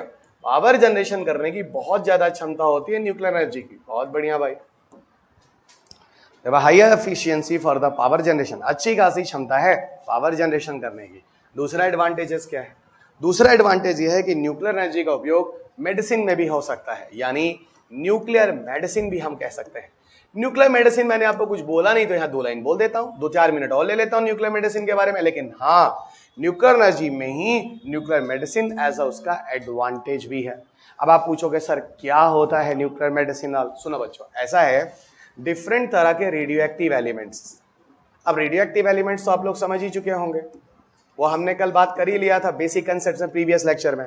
रेडियो एक्टिव एलिमेंट्स और डिफरेंट तरह के जो आइसोटोप्स हैं, ठीक है, आइसोटोप्स हैं, इनकी एक मेडिसिनल वैल्यू है ना। इनको हम डिफरेंट तरह की मेडिसिनल वैल्यूज में यूज करते हैं। अगेन आई रिपीट, डिफरेंट तरह के रेडियो एक्टिव एलिमेंट्स और उनके आइसोटोप्स का हम मेडिसिनल पर्पस में यूज करते हैं, और यही रेडियो एक्टिव एलिमेंट और आइसोटोप्स न्यूक्लियर एनर्जी के अंदर आते हैं, और इसी मेडिसिन को हम क्या कह देते हैं? न्यूक्लियर मेडिसिन कह देते हैं। यानी ऐसा मेडिसिन है जहां पर रेडियोएक्टिव एलिमेंट्स और उनके आइसोटोप्स का यूज होता है। ठीक है, तो उसके आगे यही लिखोगे, radioactive elements and isotope use for medicinal purposes. खत्म बात है ना, सीधा लिखो radioactive elements and isotope use for medicinal purposes. अब सुनो जरा 1 मिनट, यहां सुनो। जो न्यूक्लियर मेडिसिन है उसका मैं कुछ एग्जाम्पल बताता हूं, सुनो बच्चों। जैसे अगर हम लोग आयोडीन आइसोटोप की बात कर लें, आयोडीन का जो आइसोटोप होता है इसका यूज किया जाता है बच्चा गले में जो बीमारी होती है ग्वाइटर के लिए, हिंदी भाषा में उसको घेघा बोला जाता है। पहाड़ी एरिया के लोगों में ज्यादा होता है क्योंकि वो लोग टाटा नमक नहीं लेते हैं, ठीक है ना, चलिएगा। और सरकार टाटा नमक में करके आपको आयोडीन दे देती है सबसे सस्ता सोर्स बनाकर, ठीक है ना। तो ये आयोडीन का ही एक आइसोटोप होता है जिसको यूज किया जाता है उस बीमारी से छुटकारा पाने के लिए। उसी तरह कोबाल्ट आइसोटोप होता है, इसका उपयोग होता है एक्चुअल में ब्लड कैंसर में, है ना, ब्लड कैंसर वगैरह में। एक और थेरेपी होती है कहते हैं गामा रेडिएशन थेरेपी, है ना, ये बहुत ही कॉमन रेडिएशन थेरेपी। अगर किसी को कैंसर वैंसर होता है तो उसकी बॉडी को लोकलाइज करके वहां पर गामा रेस को भेजकर उस कैंसर वाले सेल को मारने की कोशिश करी जाती है और इंसान को बचाने की कोशिश की जाती है। तो ये gamma radiation, cobalt isotope, iodine isotope, ये सब बच्चा न्यूक्लियर मेडिसिन के एग्जाम्पल है, यानी न्यूक्लियर एनर्जी के एडवांटेजेस। ओके, ये न्यूक्लियर एनर्जी के एडवांटेजेस हैं, लिखते रहिएगा न्यूक्लियर मेडिसिन में एग्जाम्पल्स। एक हुआ आयोडीन आइसोटोप्स जो कि क्या है, ग्वाइटर नामक बीमारी में बचाएगा, घेघा। दूसरा होता है कोबाल्ट आइसोटोप जो कि ब्लड कैंसर में सुरक्षा के लिए यूज होता है। Gamma radiation therapy, gamma rays की पेनिट्रेशन पावर बहुत ज्यादा होता है। अगर आपने 9-10 स्टैंडर्ड में केमिस्ट्री पढ़ी है तो अल्फा बीटा गामा को पढ़ाया गया, उसमें बोला गया गामा का पेनिट्रेशन पावर बहुत ज्यादा होता है, इतना ज्यादा तेजी से बॉडी के सेल को डैमेज करता है, अगर कहीं कैंसर का सेल है तो उसको मार देगा और हमें बचा लेगा कैंसर से, ये मान लीजिए। इस तरह की चीजें हैं जो यूज किया जाती है। अभी हम एडवांटेज में और चलते हैं, यहां तक कोई डाउट नहीं होना चाहिए। न्यूक्लियर मेडिसिन याद रखिएगा, इट्स अ वंडरफुल टॉपिक, अपने आप में भी हो सकता है कहीं से क्वेश्चन आ ही जाए, ठीक है। अब सुनो, न्यूक्लियर एनर्जी के और भी एडवांटेजेस क्या हैं। ऐसा है, अगर आप किसी चैम्बर को स्टरलाइज करना चाहते हैं या पैथोजन फ्री करना चाहते हैं, तो वहां पे भी रेडिएशन थेरेपी यूज किया जाता है। सर आप कहना क्या चाहते हैं, जैसे कि ओटीज हम कहते हैं ऑपरेशन थिएटर्स को, जहां डॉक्टर ऑपरेशंस करता है। डॉक्टर हमेशा उस जगह को पूरा हाइजीनिक बना के रखता है, जो कि आपका पेट खुल रहा है पूरा कट के, अब पूरा बैक्टीरिया वायरस अंदर जाएगा, तो ऐसे कंडीशन में वो कमरा पूरा का पूरा क्या होना चाहिए, पूरी तरह से क्या होना चाहिए, हाइजीनिक होना चाहिए। तो उस एरिया में रेडिएशन थेरेपी करके ऑपरेशन थिएटर्स के अंदर भी क्या किया जाता है, वायरसेस बैक्टीरिया को इनएक्टिव कर दिया जाता है। इसी देखिए जब आप ऑपरेशन थिएटर में जाते तो पहले कहते हैं जूता उतार दीजिए, क्या पता कोई पैथोजन लेके आप जूते में जा रहे हैं, लॉजिक समझ में आ रहा है कि नहीं आ रहा है। और एकदम फिर आपको एक दूसरा कपड़ा पहनाया जाता है कि नहीं, फिर आपको फिर अंदर ले जाया जाता है, बड़ा तामझाम है उसमें। तामझाम क्यों है, आपकी सुरक्षा के लिए ये सब चीजें। एक तो ये भी हो गया स्टरलाइज कर। इवन मुझे अभी भी याद है जब कोविड खत्म हो रहा था, खत्म क्या हो रहा था बाद में फिर आ रहा था, उस केसेस में मेरे नेफ्यू ने बोला मामू है ना मेरे को पिज्जा खाना है। मैंने कहा चुपचाप शांति से बैठो, घर का खाना होगा, है ना, कोई बाहर का खाना है। फिर बोला मामू मेरे जो फ्रेंड्स हैं वो क्या कर रहे हैं, वो लोग पिज्जा जो डोमिनोज से आ रहा है वो ना स्टरलाइज होके आ रहा है। मैंने कहा कैसे, तो मैं गया डोमिनोज की साइट, उसमें लिखा था कि अल्ट्रावायलेट लाइट से जब पास करके हम उस पिज्जा को भेजते हैं तो उसमें कोविड वायरस भी इतने समय के अंदर अगर रहेगा तो मर जाएगा। मैंने कहा ठीक है फिर रुको मैं मंगाता हूँ। फिर हम दोनों ने खाया मार्गरीटा, एक्स्ट्रा चीज बस, और टॉपिंग भी था। और सुनो गार्लिक ब्रेड के साथ हमने एक्स्ट्रा चीज भी मंगाया था। आ गया मुंह में पानी, आओ इधर आओ खब्बुओं इधर आओ।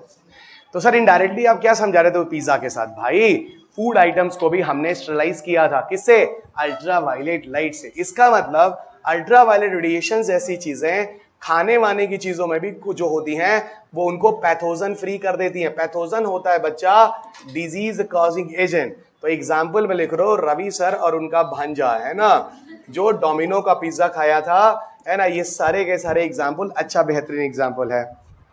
ओके, ये कोविड का टाइम है। अच्छा और सुनो, आप ना रेडिएशन कराकर किसी क्षेत्र में, किसी फील्ड एरिया में जाकर वहां किल इंसेक्ट कर सकते हैं और पौधों को कीड़ों से बचा सकते हैं। वाह, तो सर रेडिएशन कराकर हमें केमिकल डालने की जरूरत ही नहीं है। नहीं, रेडिएशन की मशीन लेके जाओ, उस एरिया में होकर गुजार दो थोड़ी देर के लिए।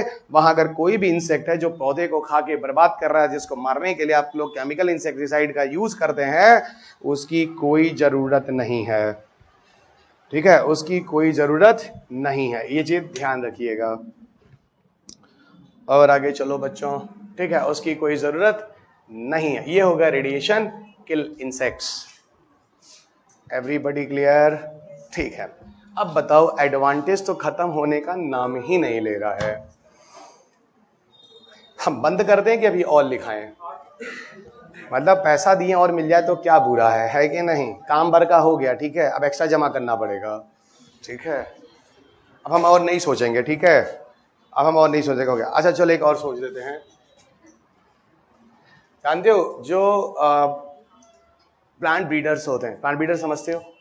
जो ना एग्रीकल्चर वगैरह में है ना, जो डिफरेंट तरह के पौधे के वैरायटीज बनाते हैं, वो कई तरीके से पौधों के वैरायटीज बनाते हैं। क्या करते हैं, किसी सीड वीड को ले लेते हैं या किसी प्लांट वगैरह को ले लेते हैं, उसके बाद उनमें रेडिएशन गुजारते हैं, और रेडिएशन गुजारने के बाद उनके जेनेटिक कैरेक्टर में बदलाव करते हैं, और जेनेटिक कैरेक्टर में बदलाव कर कर अगर अच्छा जेनेटिक कैरेक्टर बनता है तो उसके सीड को मल्टीप्लाई करके किसानों को देते हैं, चलो ये वाला लगाओ, इससे पैदावार अच्छी होगी। तो एग्रीकल्चर सेक्टर में हम रेडिएशन थेरेपी से भी प्लांट के जेनेटिक कैरेक्टर को अगर बेटर हो गए तो उनके सीड को मल्टीप्लाई करके किसानों को देकर उस जगह की प्रोडक्टिविटी को बढ़ाते हैं। तो क्या लिखा है, रेडिएशन को किसी सीड या किसी प्लांट में देकर उसमें जेनेटिक चेंजेस कराकर, है ना, कैरेक्टर्स को इंप्रूव करके उस सीड को, उस पौधे के मल्टीप्लाई करके उस सीड को मैक्सिमम नंबर में बनाकर फिर किसानों को दिया जाता। भैया ये वैरायटी लगाओ, ये अच्छी वैरायटी है।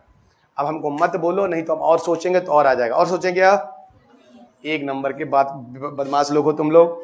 कह रहे मत बोलो सोचने को, बाबा कह रहे सोचो, इसका कोई नहीं बोलेगा। ठीक है, ऐसा है, आप लोगों ने सुना होगा और आप लोगों ने देखा होगा, और लगे हाथों 2018 के पीटी का क्वेश्चन भी है। ठीक है, 2018 के प्रीलिम्स में क्वेश्चन पूछा कि भाई वाटर प्यूरिफायर में जो हम लोग अल्ट्रावायलेट रेडिएशन को यूज करते हैं, what is the use of ultraviolet radiation in water purifier. ये देखो, हर किसी के घर में वाटर प्यूरिफायर लगा हुआ है, सर किसी के पास उसमें वाटर प्यूरिफायर सफेद कलर ट्यूब होगा, उसमें यूवी लिखा होगा, पर किसी को नहीं पता उसके ऊपर यह भी लिखा हुआ है इट किल्स बैक्टीरिया। जो यूपीएससी का क्वेश्चन है, कोई नहीं पढ़ा, और काफी लोग क्वेश्चन को छोड़ के आए अंधी में, जो लोग घर के अंदर अंधेरे में रहते हैं। रोज पानी जाके आरओ से खोल रहे हैं, कौनो नहीं देख रहे हैं उसमें यूवी लिखा है, उसके ठीक नीचे लिखा हुआ है it kills the microbes in the water. और इसलिए आपका वाटर जो था पूरी तरह से हाइजेनिक रहता, नहीं तो हो जाए दस्त, लूज मोशन। ठीक है ना, चलिए। और पता नहीं और क्या क्या, टाइफाइड और वो क्या नाम है जी, अरे जॉन्डिस। अरे हाँ, लगे हाथों यहां पे एक बात बता दूं, कितने बच्चे हैं जो गोलगप्पा लाइक करते हैं? पानी पूरी, ओके, हाँ। तो एक बात बताओ, लेकिन सुनो, ऐसा नहीं हम कहीं भी हो गया बच्चा, हो गया गोलगप्पा, हो गया है ना, तुम इतनी देर तक हाथ उठाइयो, कई लोग उठा के नीचे कर चुके हैं, है ना। ऐसा है कि गोलगप्पा भारत में सबसे बड़ा रीजन है टाइफाइड होने का। ठीक है, ये आप याद रखिएगा, पिछले 3 साल से लगातार 80 to 90% केस टाइफाइड के जो हुए हैं वो पानी पूरी है, फुल्की है, गोलगप्पा है, पानी पूरी है। अलग अलग स्टेट्स में, भैया हम तो 20 जगह जाते हैं, कम से कम शहरों में कम से कम 10-12 स्टेट हो जाता है, हर जगह अलग अलग नाम है। और पूरे इंडिया की बात बता रहा हूं, मेन रीजन जो टाइफाइड का है वो पानी पूरी, गोलगप्पा और फुल्की का पानी है। ठीक है, देख लीजिएगा। सर कैसे है टाइफाइड? हाँ तो पानी है। अब इधर क्यों गए तुम? चेहरा देखो उतर गया इसका एकदम। खाते रहते तो हम क्या करें, ऐसी जगह खाओ जहां की मतलब साफ सुथरा रखे आदमी है। चलिए, है ना, पूछ लो भैया, रोज पानी नहीं बदलते हो ना, रात भर में अगर पानी ऐसा रह गया तो क्या होगा? एनारोबिक प्रोसेस हो जाएगा, ढक के रख देगा, बैक्टीरिया तो है ही है, वो सड़ेगा रात भर। सुबह क्या करेगा, सिर्फ पानी घोल के चटनी डाल के फिर धीरे लगा दे, बैक्टीरिया तो है ही है। और अगर मान लो वो फेंक दे, अगर वो फेंक दे तब अच्छा है, दूसरे दिन फ्रेश बनाए तो। अब इसके लिए आपको मेहनत करनी पड़ेगी, उसके पास जाके एक दिन रहना पड़ेगा, और फिर बार बार जाके उसी के यहां खाना पड़ेगा। चलिए, तो सर आप कहना क्या चाह रहे हैं? अरे हम ये कहना चाह रहे हैं गोलगप्पा का पानी लेने के बाद उसको डाल दो आरओ के अंदर, हम क्या करें, नहीं बचेगा। बैक्टीरिया खाना है कि गोलगप्पा खाना है, तुम डिसाइड कर लो, स्वाद नहीं बचेगा। देखो अब हम दोबारा नहीं सोचेंगे, बहुत हो गया। अल्ट्रावायलेट लाइट वाटर प्यूरिफायर में काम करता है, जो किल द माइक्रो ऑर्गेनिज्म करता है ना, वो क्या करता है, किल माइक्रो ऑर्गेनिज्म। चलो बहुत हो गया हंसी मजाक, सीरियस हो जाओ। किल माइक्रो ऑर्गेनिज्म, हंसी मजाक में भी क्वेश्चन ही होता है, ठीक है। चलिएगा अब सुनो, अब हम पूछ ही नहीं रहे हैं कि और बताएं, फालतू हम पूछ ही नहीं रहे हैं, खत्म। इधर है डिसएडवांटेज, पूछते रहेंगे। हम 1 घंटा भी रुक जाए तो 1 घंटा एडवांटेज पढ़ा रहे होंगे, 50 एडवांटेज हो जाएगा। अन्य पता चलेगा 5 से हम आईएएस बन जाएंगे, 50 से फिर वही मास्टर बन गए। देखिए फालतू काम, इधर आइए। अब हम आते हैं डिसएडवांटेज में। सुनो बच्चों, डिसएडवांटेज में, चलो डिसएडवांटेज में क्या है, सुनो भाई। डिसएडवांटेज न्यूक्लियर एनर्जी में देखो, पहला तो डिसएडवांटेज ये है कि एटम बम। हाँ तो एटम बम लिख दिए ना, उससे ज्यादा क्या है। और एटम बम लिख दिए तो क्या होगा, मास लेवल ऑफ डिस्ट्रक्शन हो गया। एटम बम वगैरह 1-2 लोग थोड़ी ना मारते हैं, ले गया पूरा हिरोशिमा साफ, ले गया पूरा नागासाकी साफ, ठीक है ना। अभी बताता हूं एटम बम गिरता है तो क्या होता है। Atom bomb mass level of destruction हो जाता है, पहला न्यूक्लियर एनर्जी का मिसयूज है ना, डिसएडवांटेज। दूसरा लिखना है ना, इफेक्ट ऑफ रेडिएशंस। ये रेडिएक्टिव एलिमेंट्स होते हैं, इनमें इफेक्ट ऑफ रेडिएशंस होते हैं, है ना। Effect of radiation, those are dangerous for living organism, those are dangerous for living beings, those are dangerous for living beings, है ना। लिविंग ऑर्गेनिजम्स के लिए खतरनाक है ना। इफेक्ट ऑफ रेडिएशंस, ठीक है। और एक बात और बता दूं, जो इफेक्ट ऑफ रेडिएशन होते हैं, दे कॉजेज म्यूटेशन, दे कॉजेज म्यूटेशन। और म्यूटेशन जो होता है वो खतरनाक होता है, म्यूटेशन होता है, जेनेटिक चेंजेस सडनली कर देता है, ठीक है। Effect of radiation, those are dangerous for living beings. कैसे खतरनाक है, दे कॉजेज म्यूटेशंस। अब म्यूटेशन होता है बच्चा सडन जेनेटिक चेंजेस, कैंसर वैंसर कर देते हैं सब, और यहां तक कि आपको किल भी कर सकते हैं रेडिएशंस। ओके, कैंसर होना, सडन जेनेटिक चेंजेस होना। फिलहाल कैंसर खुद अपने आप में एक सडन जेनेटिक चेंजेस है, that is a part of mutation. और म्यूटेशन आपको बताऊं 99.9% केसेस में म्यूटेशन, 99% केसेस में म्यूटेशन जो होता है वो निगेटिव होता है, खतरनाक होता है। और सुनो, handling and care of nuclear waste. Handling and care से अच्छा हैंडलिंग एंड डिस्पोजल भी लिख सकते हो, ठीक है ना। Handling and care plus disposal, सारी चीजें एक जगह पे ऐड ऑन कर देता हूं। ये सारी चीजें रेडिएक्टिव एलिमेंट्स की आसान नहीं है। तो सर आप क्या कह रहे थे, री प्रोसेसिंग प्लांट आएगा, री प्रोसेस, अरे भाई हम बोल दिए बस, इतना आसान नहीं है। नहीं तो हर कंट्री नहीं डेवलप कर लेते, ठीक है तुम थोड़े बहुत स्तर पे पहुंच गए अच्छे लेवल पे, लेकिन ओवरऑल तो वो भी डिसएडवांटेज में आएगा कि नहीं आएगा। Handling and care of radioactive element, disposal of nuclear waste, ये सारी चीजें, handling and care of nuclear waste, disposal of nuclear waste, ये सारा खतरनाक है। ओके, ये सारी की सारी चीजें खतरनाक है, ठीक है। ये आपके हो गए कुछ डिसएडवांटेज, ये ध्यान रखिएगा, इससे ज्यादा इसमें दिमाग मत लगाइए। और ये आपके मेन सा क्वेश्चन पेपर है, एडवांटेजेस और डिसएडवांटेजेस, ठीक है। अब आ जाओ आगे की तरफ चलते हैं। हम लोग पहले यहां पे बात करने वाले हैं, अगर एटम बम गिरा तो क्या होगा। अगर एटम बम गिरा तो क्या होगा, इंपैक्ट ऑफ एटम बम।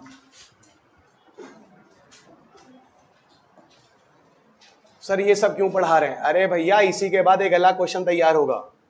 ये क्वेश्चन कभी नहीं आएगा इंपैक्ट ऑफ एटम बम, लेकिन इंपैक्ट ऑफ एटम बम का रिजल्ट आएगा।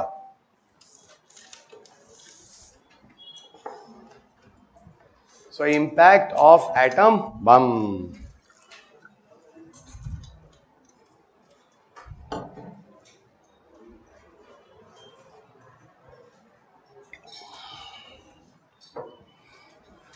देखो जब एटम बम गिरता है तो 2 लेवल पे इंपैक्ट होता है। पहला शॉर्ट टर्म इफेक्ट, और दूसरा जिसको हम कहते हैं बच्चा लॉन्ग टर्म इफेक्ट।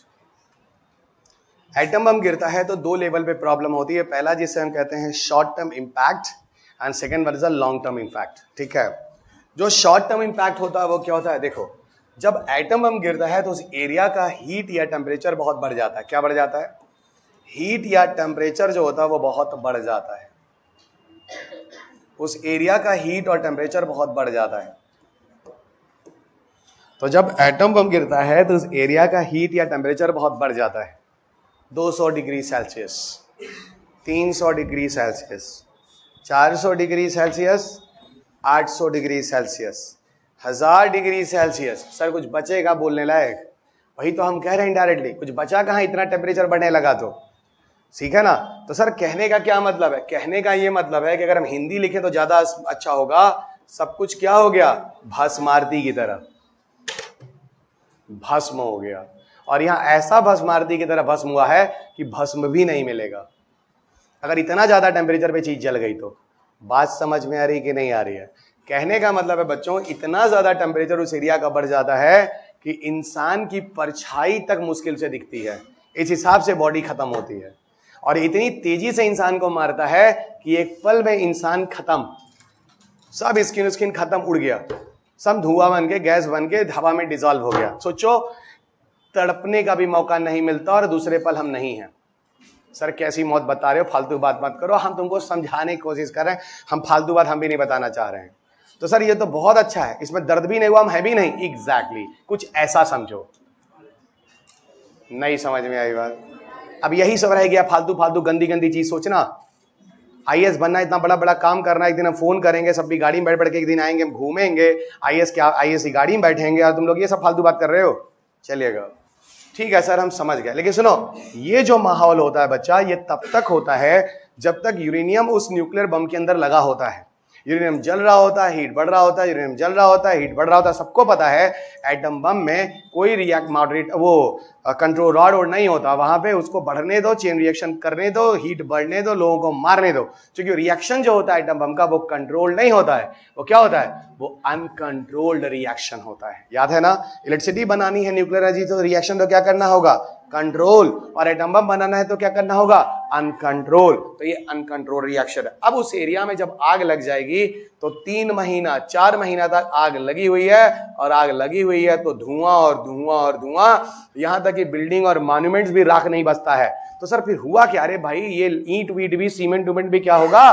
सब 800 1000 पे कुछ नहीं, ये राख भी नहीं बनेगा, ये भस्म होके ये भी उड़ जाएगा। तो सर इस हिसाब से तो हिरोशिमा नागासाकी जो पूरा घर और बिल्डिंग और ये सब था, हाँ भाई, इंसिडेंस होने के बाद का फोटो देखो, एक प्लेन मैदान दिखता है। नहीं समझ में आई बात? अच्छा, जब ये भी नहीं बचेगा घर भर तो क्या देखोगे? और सुनो, ये तो रहा शॉर्ट टर्म इफेक्ट। दूसरा हुआ लॉन्ग टर्म इफेक्ट। अब सर लॉन्ग टर्म इफेक्ट क्या होता है? लॉन्ग टर्म इफेक्ट में क्या होता है बच्चों, वहां पे जो यूरेनियम यूज हुआ और प्लूटोनियम यूज हुआ, आपको बोला था ना, यूरेनियम वाला भी एटम बम गिर चुका है और प्लूटोनियम वाला भी। उसमें से बहुत सारे ऐसे यूरेनियम है जो नहीं जले हैं। तो जो नहीं जले हैं वो फ्री फॉर्म में जो बम के अंदर रखे होंगे रेडिएक्टिव एलिमेंट, वो सब वहां छितर जाते हैं, बितर जाते हैं, फैल जाते हैं। तो जहां मिट्टियों में फैल जाते हैं, वो आने वाले जुगों जुगों तक क्या करते हैं? रेडिएशन करते हैं। क्योंकि जो रेडिएक्टिव एलिमेंट होते हैं जैसे यूरेनियम है, थोरियम, इनका जो हाफ लाइफ होता है कई हजार साल, लाख साल होता।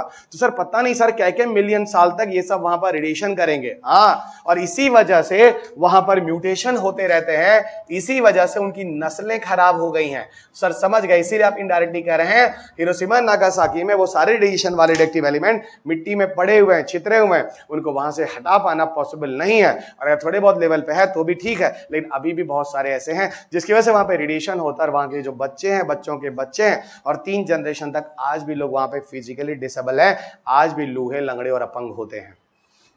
सोचो, अंतिम में यही बोलूंगा कि जब एटम बम गिरता है तो आप इसी बार नहीं मरते हैं, आपकी नस्लें बर्बाद हो जाती हैं, ये कहना ज्यादा अच्छा होगा। चलो, अब कितनी नस्लें उनकी बर्बाद होंगी, आने वाले 100 नस्ल, 1000 नस्ल या लाख नस्ल, किसी को नहीं पता, जिसको मैं जनरेशंस कह रहा हूं। कुछ बात समझ में आई?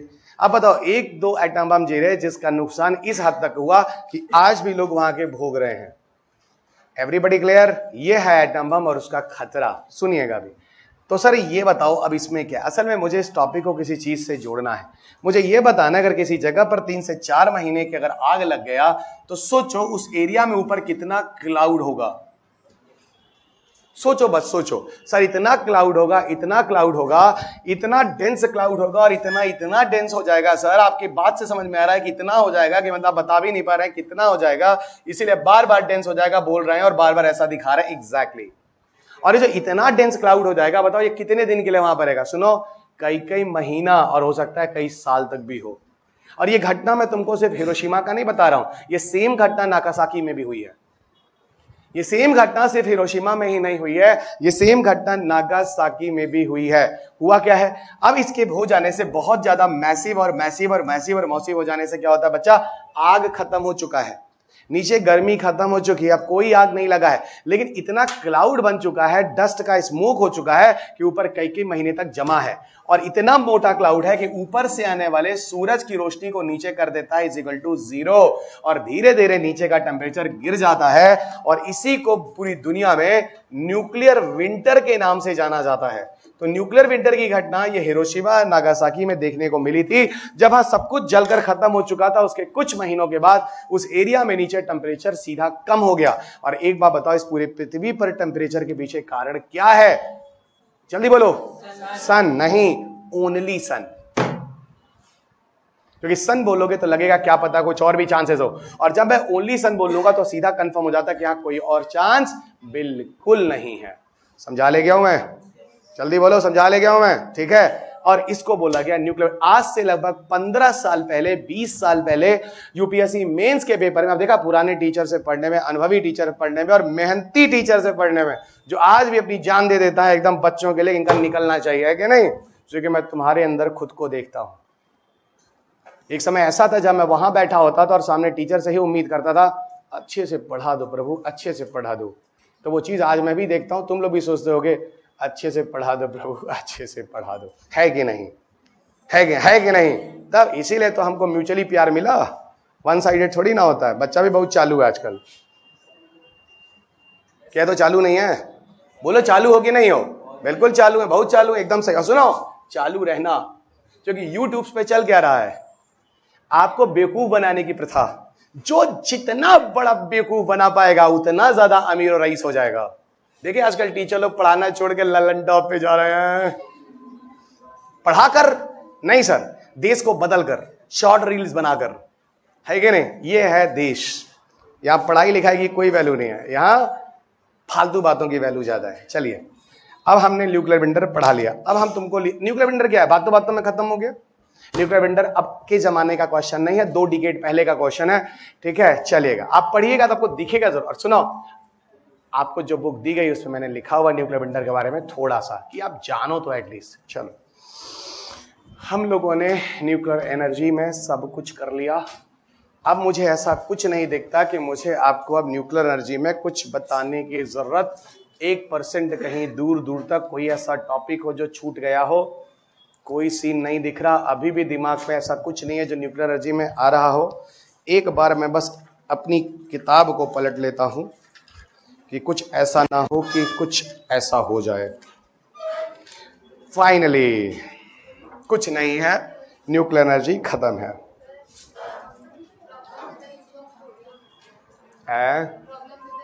हाँ, सारी कहानी हो गई। सीता कौन थी पता ही नहीं। Sir problem with the use of thorium, इस पे तो आपने कुछ बोला ही नहीं। अरे, और उसके साथ ही न्यूक्लियर एनर्जी खत्म होगी। फिर हम लोग चलेंगे अगले कंसेप्ट पर अभी एनर्जी खत्म नहीं हुई है, अभी एनर्जी में और बातें बोलनी है। रुको अभी, तो अगली छोटी सी हेडिंग डाल लो, problem with the use of thorium. इस बारे में तो बात हुई नहीं, problem with the use of thorium, problem with the use of thorium.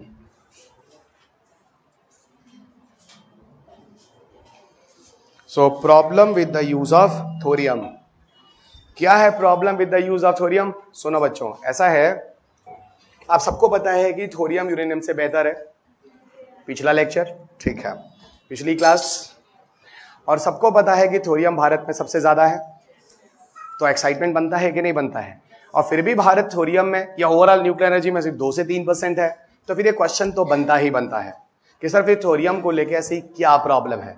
तो यहाँ 2 रीजन है। पहला रीजन जो है कि पहला रीजन जो है breeder reactors are costly.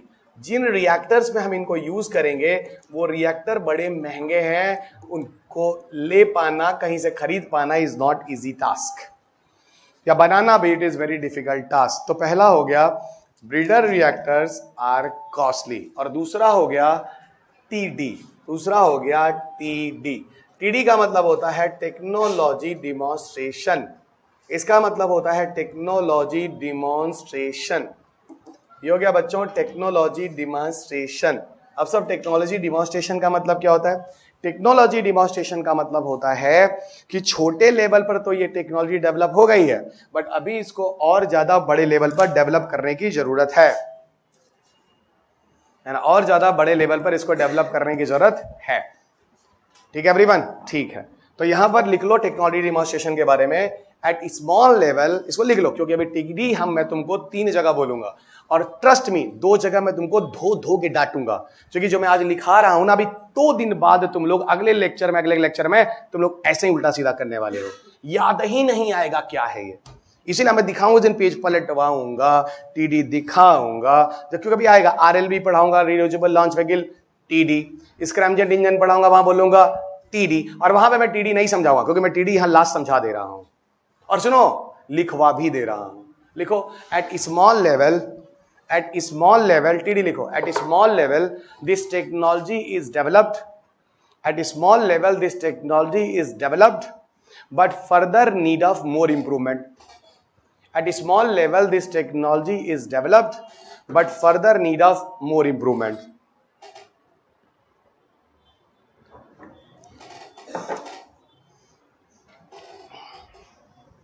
So at a small level this technology is developed but further need of more improvement। यानी कहने का मतलब है छोटे स्तर पर ही अभी हम लोग इस टेक्नोलॉजी को विकसित कर पाए हैं, अभी इसको और ज्यादा डेवलप करने की जरूरत है, यानी टेक्नोलॉजिकल इनोवेशन अभी ठीक से नहीं हुआ है। हाँ, तभी सर आप बोले थे 500 मेगावाट अभी चल रहा है, वो Indira Gandhi centre nuclear research Kalpakkam Tamil Nadu, sir याद आ रहा है। समझ में आ रहा है कि नहीं आ रहा है? हाँ, तो याद रखिएगा। तो सर यहाँ सब कुछ मिला जुला के रिसर्च एंड डेवलपमेंट की बात हो रही है क्या? थैंक गॉड, अगर आप ऐसा सोच रहे हैं तो आप समझ गए, मैं भी वही कहना चाह रहा हूं। तो सर फिर करो, तो हम कौन सा मना कर रहे हैं? काहे आईएएस बनने जा रहे हो? जाओ ना देश का वैज्ञानिक बनो, तुम लोग खुद ही नहीं कर रहे हो, हम भी तो तुमसे ही कह रहे हैं। नहीं समझ में आई बात? आ गई? हाँ, देश को लिए वैज्ञानिक, जब वैज्ञानिक बनना चाहेंगे तब तो। तुम लोग वैज्ञानिक को अपना चॉइस ही नहीं लेते हो। जब चंद्रयान 3 जाता है उस समय थोड़ा सा वैज्ञानिकों की इज्जत बढ़ जाती है, कौन देश में वैज्ञानिकों को पूछता है? तभी तो हम वैज्ञानिक छोड़कर यहाँ की कोचिंग में पढ़ा रहे हैं, हम जाके बाहर भी सेटलते, यहाँ पे कोचिंग पैसा कौन जाके? वैज्ञानिकों की इज्जत है देश में, डॉक्टरों की इज्जत है, इंजीनियरों की इज्जत है, सीए की इज्जत है, आईएएस की इज्जत है, प्रधानमंत्री की इज्जत है, उनका छोड़ दो एक्सेप्शन है, औरों की इज्जत है, लेकिन भारत देश में वैज्ञानिकों की कोई इज्जत नहीं है।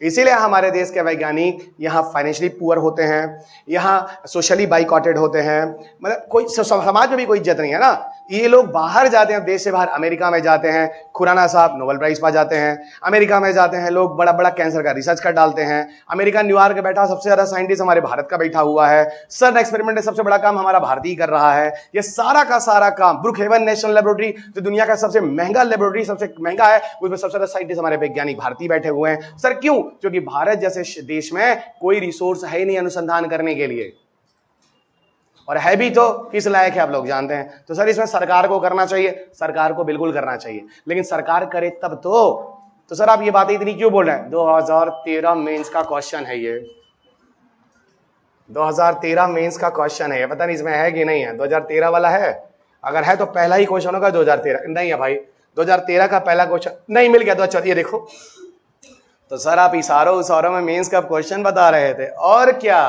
तुमको लग रहा था टाइम बर्बाद कर रहा हूं? 2014 का क्या कह रहा है? Scientific research in Indian universities are declining because a career in science is not as much attractive. जैसा कि बिजनेस और इंजीनियरिंग और एडमिनिस्ट्रेटिव जॉब अट्रैक्टिव है, वैसे साइंटिस्ट जॉब अट्रैक्टिव नहीं। बताओ इसके पीछे क्या? और साथ साथ जो यूनिवर्सिटी है वो धंधा है, वो पैसा कमा रहे हैं, वो तुम्हारे लिए सेवा नहीं दे रहे हैं। तुम्हारा यूपीएससी कह रहा है यूनिवर्सिटी कंज्यूमर ओरिएंटेड है, पैसा कमाने का धंधा खोले हैं सब यूनिवर्सिटी बना के, चाहे सरकार हो चाहे प्राइवेट। आप तुमको साफ साफ बता दें, सोचो यूपीएससी एग्जामिनर वो तो सरकारी आदमी होगा ना, वो खुदे कह रहा है कि यूनिवर्सिटी आज धंधा है, सरकारें उससे पैसा कमा रही हैं। अगर ऐसा नहीं होता तो आईआईटी का फीस पिछले इतने दिनों में, हम तुमको बताएं, हमारे जमाने में आईआईटी का फीस, आईआईटी दिल्ली का बहुत कम था। आज तो बच्चे पढ़ नहीं सकते, वो तो आईआईटी में इसलिए पढ़ ले रहे हैं क्योंकि गरीब के बच्चे को भी बैंक लोन दे देती है आईआईटी का नाम देख के, उसको ही पता है पैसा कमाएगा ये इससे निकलते ही। नई बात समझ में आई। हम लोग बच्चा 17 हजार रुपए फीस में पढ़े हैं, और ऊपर से सुनो 1.5 लाख रुपए हम लोग को स्कॉलरशिप आई है। पापा को कभी नहीं बताए हैं, नहीं तो हमसे ले लेते पैसा। समझ आई बात। और आज के जमाने में 2 लाख रुपए 1.5 लाख रुपए सेमेस्टर रहना छोड़ दो अभी, ठीक है ना। ये सरकारी कॉलेजेस की और आईडीज की फीस है बच्चों, प्राइवेट तो छोड़ दो। अब बताओ, हम लोग के जमाने में हम लोग सरकारी इसलिए गए, वहां पे फीस कम था, पिताजी को दिक्कत होती, दे नहीं पाते, मेहनत कर करके हम लोग गए वहां पे कि फीस कम लगेगी। आज तो बताओ गरीब का बच्चा पढ़ ना पावे। नहीं समझ रहे हैं आप? ये सब क्या है? ये क्वेश्चन आपसे पूछ रहा है। अब इसको सोचिए, इसको बताइए। हम आपको बता दिए सर सही बात है, सरकारें इसमें नहीं काम कर रही हैं, सरकारें वैज्ञानिकों को नहीं प्रोत्साहित कर रही हैं, ठीक है। चलिए, खिलाड़ी गोल्ड मेडल लेके आ रहा है, एकदम मोदी जी फोटो खिंचा रहे हैं, बाद में उनके साथ रेप हो मर्डर हो कोई फर्क नहीं पड़ता है कि नहीं। वैज्ञानिकों ने भी कीजिए। चलिए, फोटो खिंचाने का ड्रामा तो हर किसी को चाहिए, काहे नहीं, राहुल गांधी भी करेंगे। आइए, क्या पढ़ा इन लोगों को देश वेश से? ये लोग तो राजयोग कर रहे हैं। पुराने जमाने में राजा महाराजा होते थे, आजकल ये प्रधानमंत्री और सीएम हो गए हैं। चलिए, टेक्नोलॉजी डिमॉन्स्ट्रेशन का मतलब क्या, जल्दी से बोल दो। At small level this technology is develop but further need of more improvement. और इंप्रूवमेंट के चक्कर में तुमको ले जाके पूरा क्वेश्चन दिखा दिए। और सुनो, एक तो सोशल वाला इशू था, और एक सरकार भी कोई बजट नहीं देती है रिसर्च और डेवलपमेंट में। थैंक गॉड थोड़ा हमारा इसरो कुछ कर रहा है। हे भगवान, करते। डीआरडीओ बोलो नहीं, डीआरडीओ बोलो नहीं। रसिया और इजराइल नहीं होते तो हम लोग और भिखारी होते। अरे भाई देखिए, ऐसा है, सबको पता है अगर चाइना और इंडिया में वार हो जाए तो हम लोग 10 बार चाइना खत्म कर देंगे 10 मिनट के अंदर। आप व्हाट्सएप लग रहा है देख नहीं रहे आजकल, और शायद 1 मिनट में चाइना का नक्शा मिटा दें हम लोग। आप लोग को पता नहीं है, व्हाट्सएप पे हम लोग चाइना से बहुत आगे निकल चुके हैं। व्हाट्सएप पे इतना आगे निकल चुके हैं, इतना बड़ा गैप है इंडिया और चाइना में, आप समझ नहीं रहे हैं। अगर अटैक हो गया तो चाइना कुछ कर नहीं पाएगा, हम लोग उसको 10 बार समेट चुके होंगे 10 मिनट में। आप समझ नहीं रहे भारत को। आइए, भारत व्हाट्सएप पे कितना आगे बढ़ चुका है, इतना विकास व्हाट्सएप में भारत का हुआ, आप कभी सोच नहीं पाएंगे। आइए, तभी तो हमारा ड्रीम बनता है 2050 में हम विकसित कंट्री बनेंगे। क्यों? देखने के लिए और पूछने के लिए रहेगा कौन 2050 में, इसीलिए ऐसे टारगेट हम लोग बनाएंगे, ये ज्यादा सेफ रहते हैं हम लोग। चलिए, अच्छा, अब हम लोग आते हैं बच्चों